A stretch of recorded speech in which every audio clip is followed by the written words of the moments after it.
അപ്പോ സഹോദരങ്ങളെ, നമ്മൾ പഠിക്കണം. നമ്മൾ കച്ചവടം ചെയ്യുന്നുണ്ടോ? ഈ കൂട്ടത്തിൽ കച്ചവടം ചെയ്യുന്നവരുണ്ടാവും. കച്ചവടക്കാരാണോ?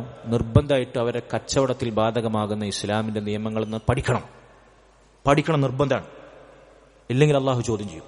ഇസ്ലാമികമായ കച്ചവടം, ആ കച്ചവട നിയമങ്ങൾ, ഇസ്ലാമികമായ കച്ചവടത്തിലെ ഹറാമ് ഹലാലുകൾ നെല്ലും പതിരും വേർതിരിക്കുന്ന മസലകൾ പഠിക്കാതെയാണ്, അവന്റെ കച്ചവടത്തിന് ബാധകമാകുന്ന മസലകൾ പഠിക്കാതെയാണ് ഒരുത്തൻ കച്ചവടക്കാരനായതെങ്കിലോ മുസ്ലിമാണെങ്കിൽ അവൻ അതിന്റെ പേരിൽ ചോദ്യം ചെയ്യപ്പെടും, ശിക്ഷിക്കപ്പെടും. നിസ്കരിക്കുന്നവരാണോ നമ്മൾ? നിസ്കരിക്കാത്ത ആരുമില്ല. നിസ്കാരത്തെക്കുറിച്ച് നിർബന്ധമായും നിസ്കാരത്തെ ബാധിക്കുന്ന കാര്യങ്ങളെല്ലാം നമ്മൾ പഠിക്കണം. പലപ്പോഴും നമ്മൾ നിസ്കരിക്കുന്നത് ശരിയായ നിസ്കാരമാണോ എന്ന് ഉറപ്പുവരുത്താൻ വരെ നമുക്ക് മനസ്സില്ല. അതിങ്ങനെ 5 നേരം എങ്ങനെയെങ്കിലും ചടങ്ങ് തീർക്കുന്ന പോലെ നിസ്കരിച്ച് തീർത്താൽ മതി എന്നാണ് ആളുകൾ. നിസ്കരിക്കുന്നുണ്ടല്ലോ, പള്ളിയിൽ പോകുന്നുണ്ടല്ലോ, 5 നേരം നിസ്കരിക്കുന്നുണ്ടല്ലോ എന്നാണ് ആളുകൾ. എങ്ങനെ നിസ്കരിക്കുന്നുള്ളതാണ്. സഹോദരങ്ങളെ, എന്തൊരു അമലും ശ്രദ്ധിക്കണം. ഞാൻ ഈ പറയുന്നത് വലിയൊരു അടിസ്ഥാനമാണ്, ഇസ്ലാമിന്റെ അടിത്തറകളിൽപ്പെട്ട അടിസ്ഥാനമാണ്. എന്തൊരു വാക്കും പ്രവൃത്തിയും നമ്മൾ ചെയ്യുന്നുണ്ടെങ്കിലും 2 ചോദ്യങ്ങൾ കൊണ്ട് ആ വാക്കുകളെയും പ്രവൃത്തികളെയും നമ്മൾ അളക്കണം. അല്ലെങ്കിൽ 2 അച്ചിൽ വാർത്തെടുത്തിട്ടായിരിക്കണം നമ്മുടെ ജീവിതത്തിൽ സംഭവിക്കുന്ന ഓരോ വാക്കും പ്രവൃത്തിയും നമ്മൾ പുറത്തേക്ക് കാഴ്ചവെക്കണം. ഒന്നാമത്തെ ചോദ്യം, നമ്മൾ എന്തു പറയുകയാണെങ്കിലും എന്തു പ്രവർത്തിക്കുകയാണെങ്കിലും ലിമ, എന്തിനു വേണ്ടിയാണ് ഇത് ചെയ്യുന്നത്, എന്തിനു വേണ്ടിയാണ് പ്രവർത്തിക്കുന്നത് എന്നതാണ് ഒന്നാമത്തെ ചോദ്യം. എന്തു പറയുകയാണെങ്കിൽ എന്തു പ്രവർത്തിക്കുക, എന്തിനു വേണ്ടി, ആരെ കാണിക്കാനാണ്, ആരെ പറയിപ്പിക്കാൻ വേണ്ടിയാണ്, ആരെ പേടിച്ചാണ്, ആരുടെ പ്രതിഫലം മോഹിച്ചാണ്, ആരുടെ ഇഷ്ടവും തൃപ്തിയും നേടാനാണ്. ദുന്യവിയായ പ്രവർത്തനങ്ങളാകട്ടെ, എന്തിനു വേണ്ടി എന്നുള്ള ചോദ്യം, അതിന് നമുക്ക് കൃത്യമായ ഉത്തരമുണ്ട്. എന്താണ്? അള്ളാഹുവിന് വേണ്ടി. സഹോദരങ്ങളെ, നമ്മൾ ചോര നീരാക്കി അധ്വാനിക്കുകയാണ്, വിയർപ്പൊഴുക്കി കൂലിപ്പണിയെടുത്ത് കുടുംബം പറ്റുകയാണ്. എന്തിനു വേണ്ടി എന്നുള്ള ചോദ്യത്തിന് ഒന്നാമതായി നമുക്ക് വേണ്ടത്, അള്ളാഹുവേ, നിന്റെ ദീൻ മുറുകെ പിടിച്ച് ഈമാനോടെ ഇസ്ലാമോടെ ഇസ്സത്തോടെ ഒരുത്തന്റെ മുമ്പിൽ കൈനീട്ടി യാചിക്കേണ്ട ഗതികേടില്ലാതെ നിന്നെ മാത്രം ആശയിച്ച് ഉള്ളത് കൊണ്ട് തൃപ്തിപ്പെട്ട് എന്റെ മക്കളെ പോറ്റി നിനക്ക് ഇബാദത്ത് ചെയ്ത് ജീവിക്കാൻ ഞാനിത് അധ്വാനിക്കണം, ഞാൻ കൂലിപ്പണിയെടുക്കാണ്. അല്ലാതെ അധ്വാനിക്കാൻ വേണ്ടി, കുടുംബത്തെ പോറ്റാൻ വേണ്ടി ഞാൻ അധ്വാനിക്കുന്നു എന്ന നിയ്യത്തല്ല നമുക്ക് വേണ്ടത്. എന്തിനു വേണ്ടി എന്നുള്ള ചോദ്യത്തിന് ഇസ്സത്തോടുകൂടി, ഒരാളുടെ മുമ്പിലും കൈനീട്ടാതെ ഇസ്സത്തോടുകൂടി ജീവിക്കാൻ, നിനക്ക് ഇബാദത്ത് ചെയ്ത് നിന്നെ മാത്രം ആശ്രയിച്ച് ജീവിക്കാൻ, എന്റെ കുടുംബത്തെ പോറ്റാൻ ഞാൻ അത് മണ്ണിലിറങ്ങി റബ്ബേ, കൂലിപ്പണിയെടുക്കാൻ. എന്തിനു വേണ്ടി? ദുന്യവിയായ എന്തു പ്രവർത്തനങ്ങളിലും അള്ളാഹുവിന് വേണ്ടി. ഉറങ്ങുകയാണോ? എന്റെ ആരോഗ്യം നന്നായി, ക്ഷീണമില്ലാതെ ഉന്മേഷത്തോടുകൂടി നിനക്ക് ഇബാദത്ത് ചെയ്യാൻ റബ്ബേ, ഞാൻ ഉറങ്ങാണ്. കുളിക്കുകയാണോ? എന്റെ ദേഹം തണുപ്പിക്കാൻ വേണ്ടി, ശുദ്ധിയോടെ വൃത്തിയോടെ ഉന്മേഷത്തോടെ നിനക്ക് ഇബാദത്ത് ചെയ്യാൻ വേണ്ടി, നീ പറഞ്ഞതനുസരിച്ച് ജീവിക്കാൻ വേണ്ടി ഞാൻ കുളിക്കുകയാണ്. ശരീരം അനങ്ങുകയാണോ? തടി നന്നാക്കുകയാണോ? അള്ളാഹു ആരോഗ്യത്തോടുകൂടി ആഫിയത്തോടുകൂടി നിനക്ക് എന്ത് ഐഹികമായ കാര്യമാകട്ടെ, ദീനിയായ കാര്യങ്ങളിൽ പരലോകമല്ലാതെ നമ്മൾ ലക്ഷ്യമാക്കരുത്. നമുക്കറിയാം, ഐഹികമായ കാര്യങ്ങളിൽ പോലും അള്ളാഹുവിനു വേണ്ടി, പരലോകത്തിനു വേണ്ടി, ഒരു മുസ്ലിമായി ജീവിച്ചു മരിക്കാൻ വേണ്ടി എന്ന നിയത്തുണ്ടെങ്കിൽ ആ പ്രവർത്തനങ്ങൾ കേവല ഭൗതികമായ കാര്യമാണെങ്കിൽ പോലും നമുക്ക് പ്രതിഫലാർഹമായ ഇബാദത്താവും. നമ്മുടെ ഉറക്കും, നമ്മുടെ നടത്തവും ഇരുത്തവും, കളിയും വിനോദവും, നമ്മുടെ കുളിയും തെളിയും, അധ്വാനവും കച്ചവടവും വരെ നമുക്ക് ഇബാദത്താക്കി മാറ്റാൻ സാധിക്കും. എന്തിനു വേണ്ടി എന്നുള്ള ചോദ്യം കൃത്യമായി നമ്മൾ സ്ഥാപിക്കുകയും റബ്ബിന് വേണ്ടി, അള്ളാഹുവിന് വേണ്ടി, പരലോകത്തേക്ക് സ്വർഗത്തിനു വേണ്ടി എന്ന നിയ്യത്ത് നമ്മൾ സ്ഥാപിക്കുകയും ചെയ്താൽ, ഇതാണ് ഒന്നാമത്തെ ചോദ്യം. ഞാൻ പറഞ്ഞ മനസ്സിലായോ? രണ്ടാമത്തെ ചോദ്യം, കൈഫ്, നീ അതെങ്ങനെയാണ് ചെയ്യുന്നത് എന്നുള്ളതാണ്. ഈ പറഞ്ഞ പ്രവർത്തനങ്ങൾ അള്ളാഹ്ക്ക് വേണ്ടി ശരി, പരലോകത്തിന് വേണ്ടി, സ്വർഗം ലഭിക്കാൻ വേണ്ടി, പക്ഷെ എങ്ങനെയാണ് ഞാൻ ചെയ്യുന്നത്? ഇത് അള്ളാഹും റസൂലും പഠിപ്പിച്ചതുപോലെയാണോ? നിസ്കരിക്കുന്നു നമ്മൾ, എന്റെ നിസ്കാരം എങ്ങനെയാണ്? ഞാൻ അള്ളാഹ്ക്ക് വേണ്ടിയാണ് നിസ്കരിക്കുന്നത്, എന്റെ മനസ്സിൽ അള്ളാഹുവിന്റെ പ്രതിഫലമല്ലാതെ മറ്റൊരു ചിന്തയില്ല. ഞാൻ നോമ്പ് വെക്കുന്ന അള്ളാഹുവിന് വേണ്ടിയാണ്, ആരും ബോധിപ്പിക്കാനും കാണിക്കാനോ ഒന്നല്ല, അള്ളാഹുവിന് വേണ്ടിയാണ്. പക്ഷെ എങ്ങനെ? നിന്റെ നോമ്പ് അള്ളാഹുവിന്റെ റസൂൽ സല്ലല്ലാഹു അലൈഹി വസല്ലം പഠിപ്പിച്ചതുപോലെയാണോ? നിന്റെ നിസ്കാരം അള്ളാഹുവിന്റെ റസൂൽ സല്ലല്ലാഹു അലൈഹി വസല്ലം പഠിപ്പിച്ചതുപോലെയാണോ? നീ കച്ചവടം ചെയ്യുന്ന മുസ്ലിമാണ്, നിന്റെ കച്ചവടം അള്ളാഹുവിന്റെ റസൂൽ സല്ലല്ലാഹു അലൈഹി വസല്ലം പാലിക്കാൻ പറഞ്ഞ കച്ചവട നിയമങ്ങൾ പാലിച്ചുകൊണ്ടാണോ? നീ വസ്ത്രം എടുക്കുന്നുണ്ട്, പെരുന്നാളിന് മക്കൾക്ക് പുതുവസ്ത്രം എടുക്കുന്നുണ്ട്, മക്കളെ വസ്ത്രം അണിയിപ്പിക്കുന്നുണ്ട്, മക്കളുടെ കൂട്ടത്തിൽ പ്രായപൂർത്തിയായ പെൺമക്കളുണ്ട്, ആൺമക്കളുണ്ട്, അവരെ വസ്ത്രം ഉടുപ്പിക്കുന്നത് ഇസ്ലാമിന്റെ മാനദണ്ഡങ്ങൾ പാലിച്ചുള്ള വസ്ത്രധാരണ നിയമങ്ങൾ അനുസരിച്ചുകൊണ്ടാണോ? ആണോ? നീ സ്വതക്ക ചെയ്യുന്നുണ്ട്, എങ്ങനെ സ്വതക്ക ചെയ്യണം? വലത് കൈ കൊടുക്കുന്നത് ഇടത് കൈ അറിയാതെ സ്വതക്ക ചെയ്യണം, രഹസ്യമായി സ്വതക്ക ചെയ്യണം. നീ സംസാരിക്കുന്നുണ്ട് ആളുകൾക്ക് മുമ്പിൽ, നിന്റെ സംസാരം എങ്ങനെയാവണം? നിന്റെ ചിരി എങ്ങനെയാവണം? നിന്റെ നടത്തം എങ്ങനെയാവണം? എന്തിനേറെ നീ ടോയ്ലറ്റിൽ എങ്ങനെ പോകണം, നീ എങ്ങനെ യൂറിൻ പാസ് ചെയ്യണം, നീ എങ്ങനെ ടോയ്ലറ്റിൽ പുറത്തിറങ്ങണം, നീ എങ്ങനെ അവിടെ കയറിയാൽ ശുദ്ധീകരിക്കണം, എങ്ങനെ നിന്റെ ഇണയുമായുള്ള രഹസ്യവേളയിൽ നീ എന്തു മര്യാദ സ്വീകരിക്കണം, കൃത്യമായ മാർഗനിർദ്ദേശങ്ങൾ അള്ളാഹുവിന്റെ റസൂൽ സ്വല്ലല്ലാഹു അലൈഹി വസല്ലം പഠിപ്പിച്ചിട്ടുണ്ട്. എല്ലാ രംഗത്തും, സർവ്വരംഗത്തും. കൈഫ്, എങ്ങനെയാണ് ഞാൻ പ്രവർത്തിക്കുന്നത് എന്ന രണ്ടാമത്തെ ചോദ്യം റസൂലുള്ളാഹി സ്വല്ലല്ലാഹു അലൈഹി വസല്ലമയുടെ ജീവിതത്തിലേക്ക്, അവിടുത്തെ സുന്നത്തിലേക്ക് തിരിഞ്ഞിട്ട് നമുക്ക് കിട്ടും. നമുക്ക് പഠിക്കാൻ അന്വേഷിക്കാനും സമയമില്ല സഹോദരങ്ങളെ. ആ യാഥാർത്ഥ്യം നിങ്ങളൊന്ന് തിരിച്ചറിയൂ. ഇത് കണ്ടെത്താനും അന്വേഷിക്കാനും നമ്മുടെ പ്രവർത്തനങ്ങൾ അള്ളാന്റെ അടുത്ത് സ്വീകരിക്കാൻ ഈ രണ്ട് അച്ചിൽ വാർത്തെടുത്ത പ്രവർത്തനങ്ങൾ വാക്കുകളുമായി മാറ്റണം. ഇല്ലെങ്കിൽ അത് സ്വീകരിക്കൂല. ഞാൻ ഒന്നുകൂടി പറയട്ടെ, ഇതാണ് ലാ ഇലാഹ ഇല്ലല്ലാഹ് മുഹമ്മദുർ റസൂലുള്ളാഹി എന്ന ഷഹാദത്ത് കലിമയുടെ താല്പര്യം. ഇസ്ലാം കാര്യങ്ങളിൽ ഒന്നാമതായി നിസ്കാരത്തിനും നോമ്പിനും സക്കാത്തിനും ഹജ്ജിനും മുമ്പ് അള്ളാഹുവിന്റെ റസൂൽ സ്വല്ലല്ലാഹു അലൈഹി വസല്ലം നമ്മെ പഠിപ്പിച്ചു. ചെറിയ കുട്ടികൾ മദ്രസയിൽ നിന്ന് ചൊല്ലി പഠിപ്പിക്കുന്നതാണ്. ഇസ്ലാം കാര്യങ്ങൾ 5. ഒന്നാമത്തെ കാര്യം ഷഹാദത്ത് കലിമയാണ്.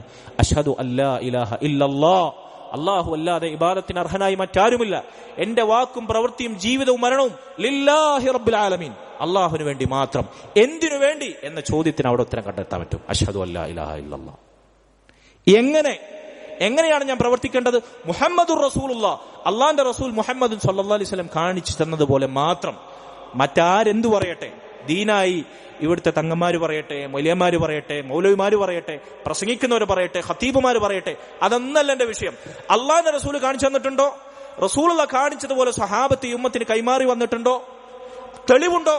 എങ്കിൽ അതാണ്. എങ്ങനെയാണ് പ്രവർത്തിക്കുന്നത്? അതാണ് മുഹമ്മദുർ റസൂലുള്ളാഹ്.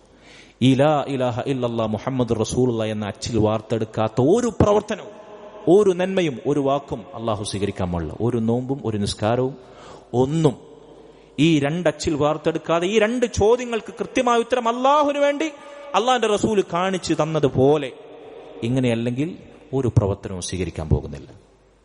ഇത് നമ്മൾ ഗൗരവത്തിൽ ശ്രദ്ധിക്കണം. അതുകൊണ്ട് നമ്മുടെ പ്രവർത്തനങ്ങളിലും വാക്കിലും ചലനങ്ങളിലുമെല്ലാം അള്ളാഹുവിന്റെ കൽപ്പനകൾ നമ്മൾ ഓർക്കണം. അവിടെ അള്ളാഹു കൽപ്പിച്ച് നമ്മൾ പ്രവർത്തിക്കണം, അള്ളാഹു വിലക്കിയത് നമ്മൾ ഒഴിവാക്കണം. അള്ളാഹുവിന് നന്ദി ചെയ്യുന്നവരായി നമ്മൾ ജീവിക്കണം. അള്ളാഹുവിന് നന്ദി കേട് കാണിക്കരുത്. അള്ളാഹുവിന് നന്ദി ചെയ്ത് ജീവിക്കാൻ പറഞ്ഞാൽ സകല സൽക്കർമ്മങ്ങളും, ഐച്ഛികവും നിർബന്ധവുമായ സകല നന്മകളും അള്ളാഹുവിനുള്ള നന്ദിയിൽപ്പെട്ടു, ശുക്രിൽപ്പെട്ടു. അതാണ് ഇബ്നു മസ്ഊദ് റളിയല്ലാഹു അൻഹു പറഞ്ഞു, അള്ളാഹുവിന് നന്ദി ചെയ്യുക, നന്ദി കേട് പ്രവർത്തിക്കാതിരിക്കുക. അള്ളാഹുവിന് നന്ദി ചെയ്യുന്ന ഒരു അടിമയാണെങ്കിൽ, അള്ളാഹുവിന് നന്ദി ചെയ്യുന്ന അടിമയാണെങ്കിൽ അവന്റെ ജീവിതത്തിൽ സർവ്വ നന്മകളും അള്ളാഹുവിന്റെ ദീനിൽ നിയമമാക്കിയതുണ്ടാവും. അള്ളാഹുവിനെ ധിക്കരിക്കുന്ന പ്രവർത്തനങ്ങൾ, നന്ദികേടിന്റെ പ്രവർത്തനങ്ങൾ അവൻ ചെയ്യുന്നുണ്ടെങ്കിൽ അവന്റെ ജീവിതത്തിൽ ഹറാമുകൾ ഉണ്ടാവും, തിന്മകൾ ഉണ്ടാവും. സഹോദരങ്ങളെ, നമ്മുടെ കണ്ണിന് മുകളിൽ, കൺപീലിക്ക് മുകളിൽ ഒരൊറ്റ രോമങ്ങൾ പറിച്ചൊടുക്കി. ഈ ഒരൊറ്റ രോമത്തിന് പോലും അള്ളാഹു നൽകിയ കൺപീലിലെ ഒരു രോമത്തിന് പോലും പകരമാകുകയില്ല.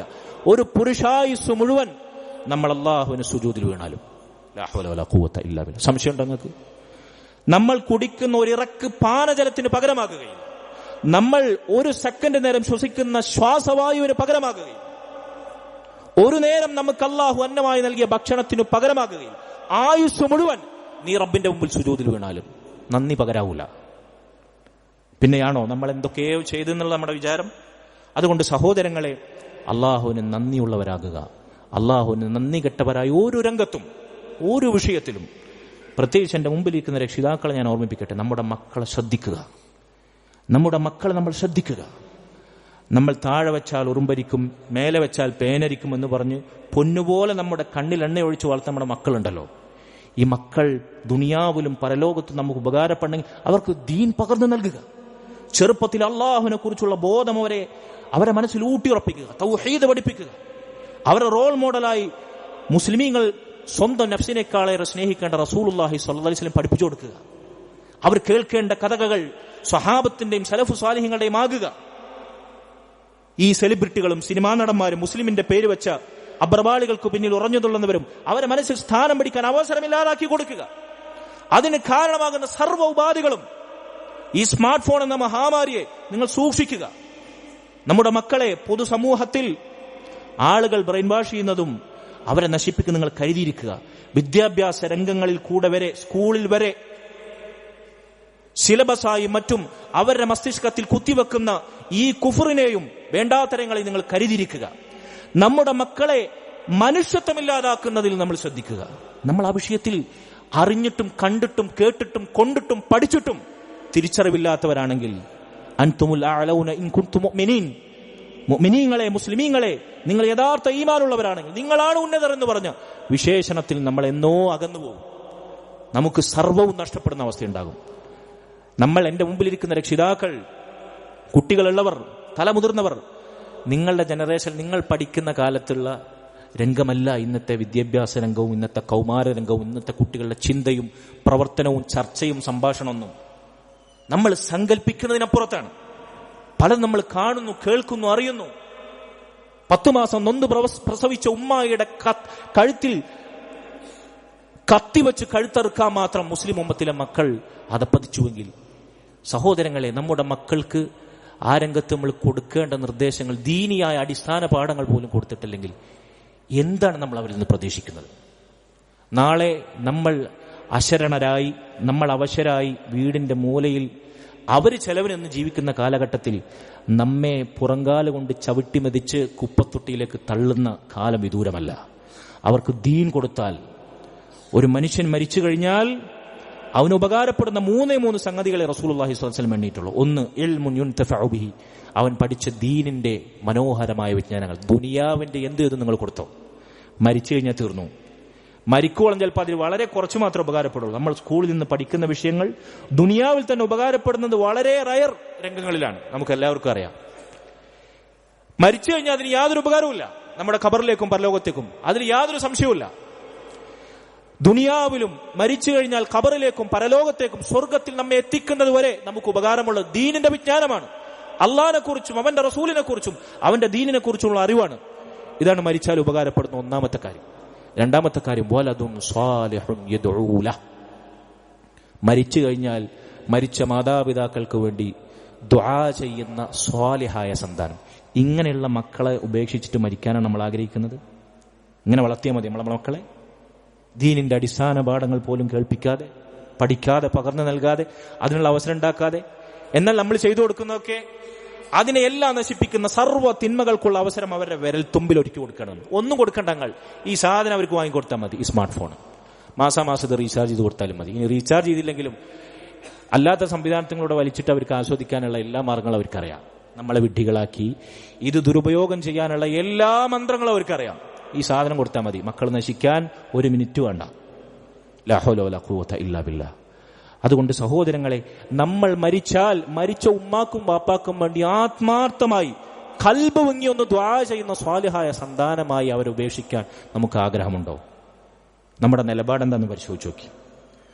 മരിച്ച വാപ്പാക്കും ഉമ്മാക്കും വേണ്ടി മയ്യത്ത് നിസ്കരിക്കാൻ അറിയാത്ത മക്കൾ, അവർക്ക് വേണ്ടി ഒന്ന് ദുആ ചെയ്യാൻ അറിയാത്ത മക്കൾ, മരിച്ചു കഴിഞ്ഞാൽ അവർക്ക് എന്താണ് ഉപകാരപ്പെടാൻ അറിയാത്ത മക്കൾ. ഇത് ചിരിച്ചിട്ടല്ല നമ്മൾ കേൾക്കേണ്ടത്, കരഞ്ഞു കേൾക്കേണ്ട വിഷയമാണ്. ആർക്കെങ്കിലും ഇത് കേട്ടിട്ട് ചിരി വരുന്നുണ്ടെങ്കിൽ കരയുക സഹോദരങ്ങൾ, നമ്മളെ അവസ്ഥ ആലോചിച്ചിട്ട്, നമ്മളെ മക്കളുടെ ഭാവിയെക്കുറിച്ച് ആലോചിച്ചിട്ട്. അള്ളാഹു നമ്മെ കാത്തു രക്ഷിക്കുമാറാകട്ടെ. ഒരിക്കൽ മഹാനായ അബൂ ഹുറൈറ റളിയല്ലാഹു അൻഹു അദ്ദേഹത്തോട് എന്താണ് തഖ്വ എന്ന് ചോദിച്ചു. എന്താണ് തഖ്വ? അപ്പൊ അദ്ദേഹം തിരിച്ചൊരു ചോദ്യം ചോദിച്ചു. ഹൽ അഖദ്ത ത്വരീഖൻ ദാ ശൗഖ്, നീ മുള്ളുള്ള വഴിയിലൂടെ നടന്നിട്ടുണ്ടോ എപ്പോഴെങ്കിലും? മുള്ളും അതുപോലെ തന്നെ വഴിയിൽ മാർഗതടസ്സങ്ങളുമുള്ള വഴിയിലൂടെ സഞ്ചരിച്ചിട്ടുണ്ടോ? അപ്പൊ ചോദിച്ച ആൾ പറഞ്ഞു, അതെ, ഞാൻ നടന്നിട്ടുണ്ട്. കൈഫ സനഅത്, എങ്ങനെയാണ് നീ ആ വഴിയിലൂടെ നടന്നത്? അപ്പൊ അദ്ദേഹം പറഞ്ഞു, ആ മുള്ള് മാറ്റിക്കളയും, അല്ലെങ്കിൽ ആ മുള്ളിനെ കവച്ചു വെക്കും. മുള്ള് ശരീരത്തിൽ സ്പർശിക്കാതെ ശ്രദ്ധിച്ചു സൂക്ഷിച്ചു നടക്കും. അപ്പോൾ അബൂ ഹുറൈറ റളിയല്ലാഹു അൻഹു പറഞ്ഞു, ദാക തഖ്വ, എങ്കിൽ അതാണ് തഖ്വ. അതാണ് തഖ്വ. അള്ളാഹുവിലേക്ക്, പരലോകത്തേക്കുള്ള യാത്രയിലാണ് സർവ്വ മനുഷ്യരും. ആ യാത്രയിൽ മുള്ളുള്ള ദുർഘടമായ പല മലമ്പാതകളുണ്ടാവും. അതാണ് ദുനിയാവ്. ഇവിടെ അള്ളാഹുവിന്റെ ദീനിൽ ഹറാമാക്കിയതൊക്കെ ആളുകൾ വലിയ സ്വാതന്ത്ര്യമായും പുരോഗമനമായും മുന്തിയ പ്രവൃത്തിയായും കൊണ്ട് ആഘോഷിക്കും. നമ്മുടെ കൺമുമ്പിൽ നടക്കും. ചിലപ്പോൾ നമ്മുടെ വീടുകളിലുണ്ടാകും. നമുക്ക് ചിലപ്പോൾ ചെറുവരലനക്കാൻ അധികാരമില്ലാതെ നമ്മൾ നിശബ്ദരാകുന്ന രംഗങ്ങളുണ്ടാവും. മുള്ളുകളാണത്, ദുർഘടമായ മലമ്പാതകളെപ്പോൾ വകഞ്ഞു മാറ്റി നമ്മളെ തടിയഴിച്ചിലാക്കി നമ്മെയും നമ്മുടെ വേണ്ടപ്പെട്ടവരെയും ഖൂ അൻഫുസകും വഅഹ്ലീകും നാറ, അള്ളാഹു ഖുർആനിൽ പറഞ്ഞില്ലേ, യാ അയ്യുഹല്ലദീന ആമനു, ഈമാനുള്ളവരെ, നിങ്ങൾ നിങ്ങളുടെ സ്വന്തം ശരീരങ്ങളെയും നിങ്ങളുടെ കുടുംബത്തെയും നരകശിക്ഷയിൽ നിന്ന് കാത്തുകൊള്ളൂ. വഖൂദുഹന്നാസു വൽ ഹിജാറ. നരകം എന്ന് പറയുന്നത് ചില്ലറ കാര്യമല്ല. കുട്ടികൾ ചിരിക്കാനാണ് ഇവിടെ ഇരിക്കുന്നെങ്കിൽ നിങ്ങൾക്ക് പുറത്തു പോയി ചിരിക്കാം, സർവ്വ സ്വാതന്ത്ര്യമുണ്ട്, സമ്മതമുണ്ട് കേട്ടോ. ഇവിടെ നിന്ന് ചിരിച്ചു കഴിഞ്ഞാൽ ഈ സദസ്സിന്റെ ഗൗരവത്തെ അത് ഇല്ലാതാക്കും. പ്രത്യേകിച്ച് ഞാനിങ്ങനെ നോക്കുമ്പോൾ ഗൗരവമുള്ള വിഷയങ്ങൾ നരകത്തെക്കുറിച്ചും അതുപോലെ തന്നെ പരലോകത്തെ അവസ്ഥയും നമ്മുടെ ഉമ്മത്തിന്റെ ഭയാനകതയെക്കുറിച്ചൊക്കെ പറയുമ്പോൾ ഇങ്ങനെ ചിരിക്കുമ്പോൾ അത് ഇവിടെ ഇരുന്ന് സംസാരിക്കുന്നവർക്ക് എത്രമാത്രം സുഖം ഉണ്ടാവും നിങ്ങൾക്ക് മനസ്സിലാവുമല്ലോ. കുട്ടികളോട് സ്നേഹത്തോടെയാണ് പറയുന്നത്, ദേഷ്യപ്പെട്ടിട്ടല്ല. നിങ്ങൾക്ക് ശ്രദ്ധിക്കാതിരിക്കാൻ തോന്നുന്നുണ്ടെങ്കിൽ, നിങ്ങൾക്ക് ഇവിടെ ഇരുന്ന് ബോറടിക്കുന്നുണ്ടെങ്കിൽ പുറത്ത് സുഖമായിട്ട് പോയിരിക്കാം, കളിക്കാം, ചിരിക്കാം, സംസാരിക്കാം. ഹറാമല്ലാത്ത എന്തും ചെയ്യാം കേട്ടോ, സമ്മതമുണ്ട്. ശരി, ഇവിടെ ഇരുന്ന് ചെയ്യരുത്. അതുകൊണ്ടാണ് ഈ സദസ്സിന്റെ ഗൗരവം ഞാൻ തുടക്കത്തിൽ ആവർത്തിച്ച് എപ്പോഴും പറയുന്നത് പോലെ അതിനേക്കാൾ ഗൗരവത്തിൽ സൂചിപ്പിച്ചത്. അതുകൊണ്ടാണ് തുടക്കത്തിലെ ഇതിനിടക്ക് പറയേണ്ട അവസ്ഥ ഇല്ലാതിരിക്കാൻ വേണ്ടിയാണ്. മുതിർന്നവരും ശ്രദ്ധിക്കുക. ശരി, നമ്മളെ സംസാരപ്പം മുറിഞ്ഞുപോയി. എന്താ നമ്മൾ പറഞ്ഞത്? എന്താ അവസാനം പറഞ്ഞ? അതെ, നമ്മൾ പരലോകത്തേക്കുള്ള യാത്രയിലാണ്. ഇവിടെ ദുനിയാവിൽ പലതും നമ്മൾ അനുഭവിക്കേണ്ടി വരും. റസൂലുള്ളാഹി സ്വല്ലല്ലാഹു അലൈഹി വസല്ലം പറഞ്ഞില്ല, അവസാന കാലത്ത് ദീൻ മുറുകെ പിടിക്കുന്നവർ തീക്കനൽ കയ്യിലേന്തിയവനെ പോലെ എന്നാണ്. എപ്പോഴെങ്കിലും നമുക്ക് തോന്നിയിട്ടുണ്ടോ? ഈ ദീൻ അപ്ലൈ ചെയ്യുന്നിടത്ത് എപ്പോഴെങ്കിലും നമുക്ക് ഫീൽ ചെയ്തിട്ടുണ്ടോ ഞാൻ തീക്കനൽ കയ്യിലേന്തിയവനെ പോലെയാണെന്ന്? അദ്ദുനിയാ സിജ്നുൽ മുഅ്മിൻ. ദുനിയാവെന്നത് മുഅ്മിന് ജയിലറയാണ്. അവന് റെസ്ട്രിക്ഷൻസ് ഉണ്ടാവും. എല്ലാം കാണാൻ പറ്റൂല, എല്ലാം കേൾക്കാൻ പറ്റില്ല, എല്ലാം തിന്നാൻ പറ്റില്ല, എല്ലാം കുടിക്കാൻ പറ്റില്ല, എല്ലാം സമ്പാദിക്കാൻ പറ്റില്ല, എല്ലാം ചെയ്യാൻ പറ്റില്ല, എല്ലാം പറയാൻ പറ്റില്ല. റെസ്ട്രിക്ഷൻസ് ഉണ്ട്, പരിധികളുണ്ട്, പരിമിതികളുണ്ട്, നിയമങ്ങളുണ്ട്, വിലക്കുകളുണ്ട്, കൽപ്പനകളുണ്ട്. അങ്ങനെയാണ് ദുനിയാവ് മുഅ്മിന്. അദ്ദുനിയാ സിജ്നുൽ മുഅ്മിൻ. ദുനിയാവ് മുഅ്മിന് ജയിലറയാണോ. വജന്നത്തുൽ കാഫിർ. ഇവിടെ തോന്നിയതുപോലെ ഇഷ്ടം പോലെ ജീവിക്കാൻ സാധിക്കുക കാഫിറിനാണ്. അവനിവിടെ സ്വർഗ്ഗമായിരിക്കും. ആ ദുനിയാവ് സ്വർഗമാക്കിയവർക്ക് പരലോകത്ത് സ്വർഗമല്ല. ദുനിയാവ് ജയില് പോലെ ആത്മനിയന്ത്രണം പാലിച്ച് മുള്ള മലമ്പാതകൾ ശ്രദ്ധിച്ചു സൂക്ഷിച്ച് താണ്ടിക്കടന്നവനെ ആ യാത്ര പൂർത്തിയാക്കി അള്ളാഹുങ്കലെത്തി സ്വർഗത്തിൽ യഥാർത്ഥ സ്വർഗം ആസ്വദിക്കാൻ സാധിക്കും. ഇതാണ് തഖ്വ.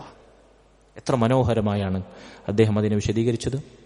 മുൻഗാമികൾ ചിലർ പാടി ഈ നിർവചനത്തെ അന്വർത്ഥമാക്കുന്ന രൂപത്തിൽ മുൻഗാമികൾ ചിലർ കവിതയിൽ പാടി, ഖല്ലി ദുനൂബ സഗീറഹാ വകബീറഹാ ഫഹുവ തുഖാ വസ്ന ഖമാശിൻ ഫൗക അർദി ശൗകി യഹ്ദറു മാ യറാ ലാ തഹ്ഖിറന്ന സഗീറതൻ ഇന്നൽ ജിബാല മിനൽ ഹസാ.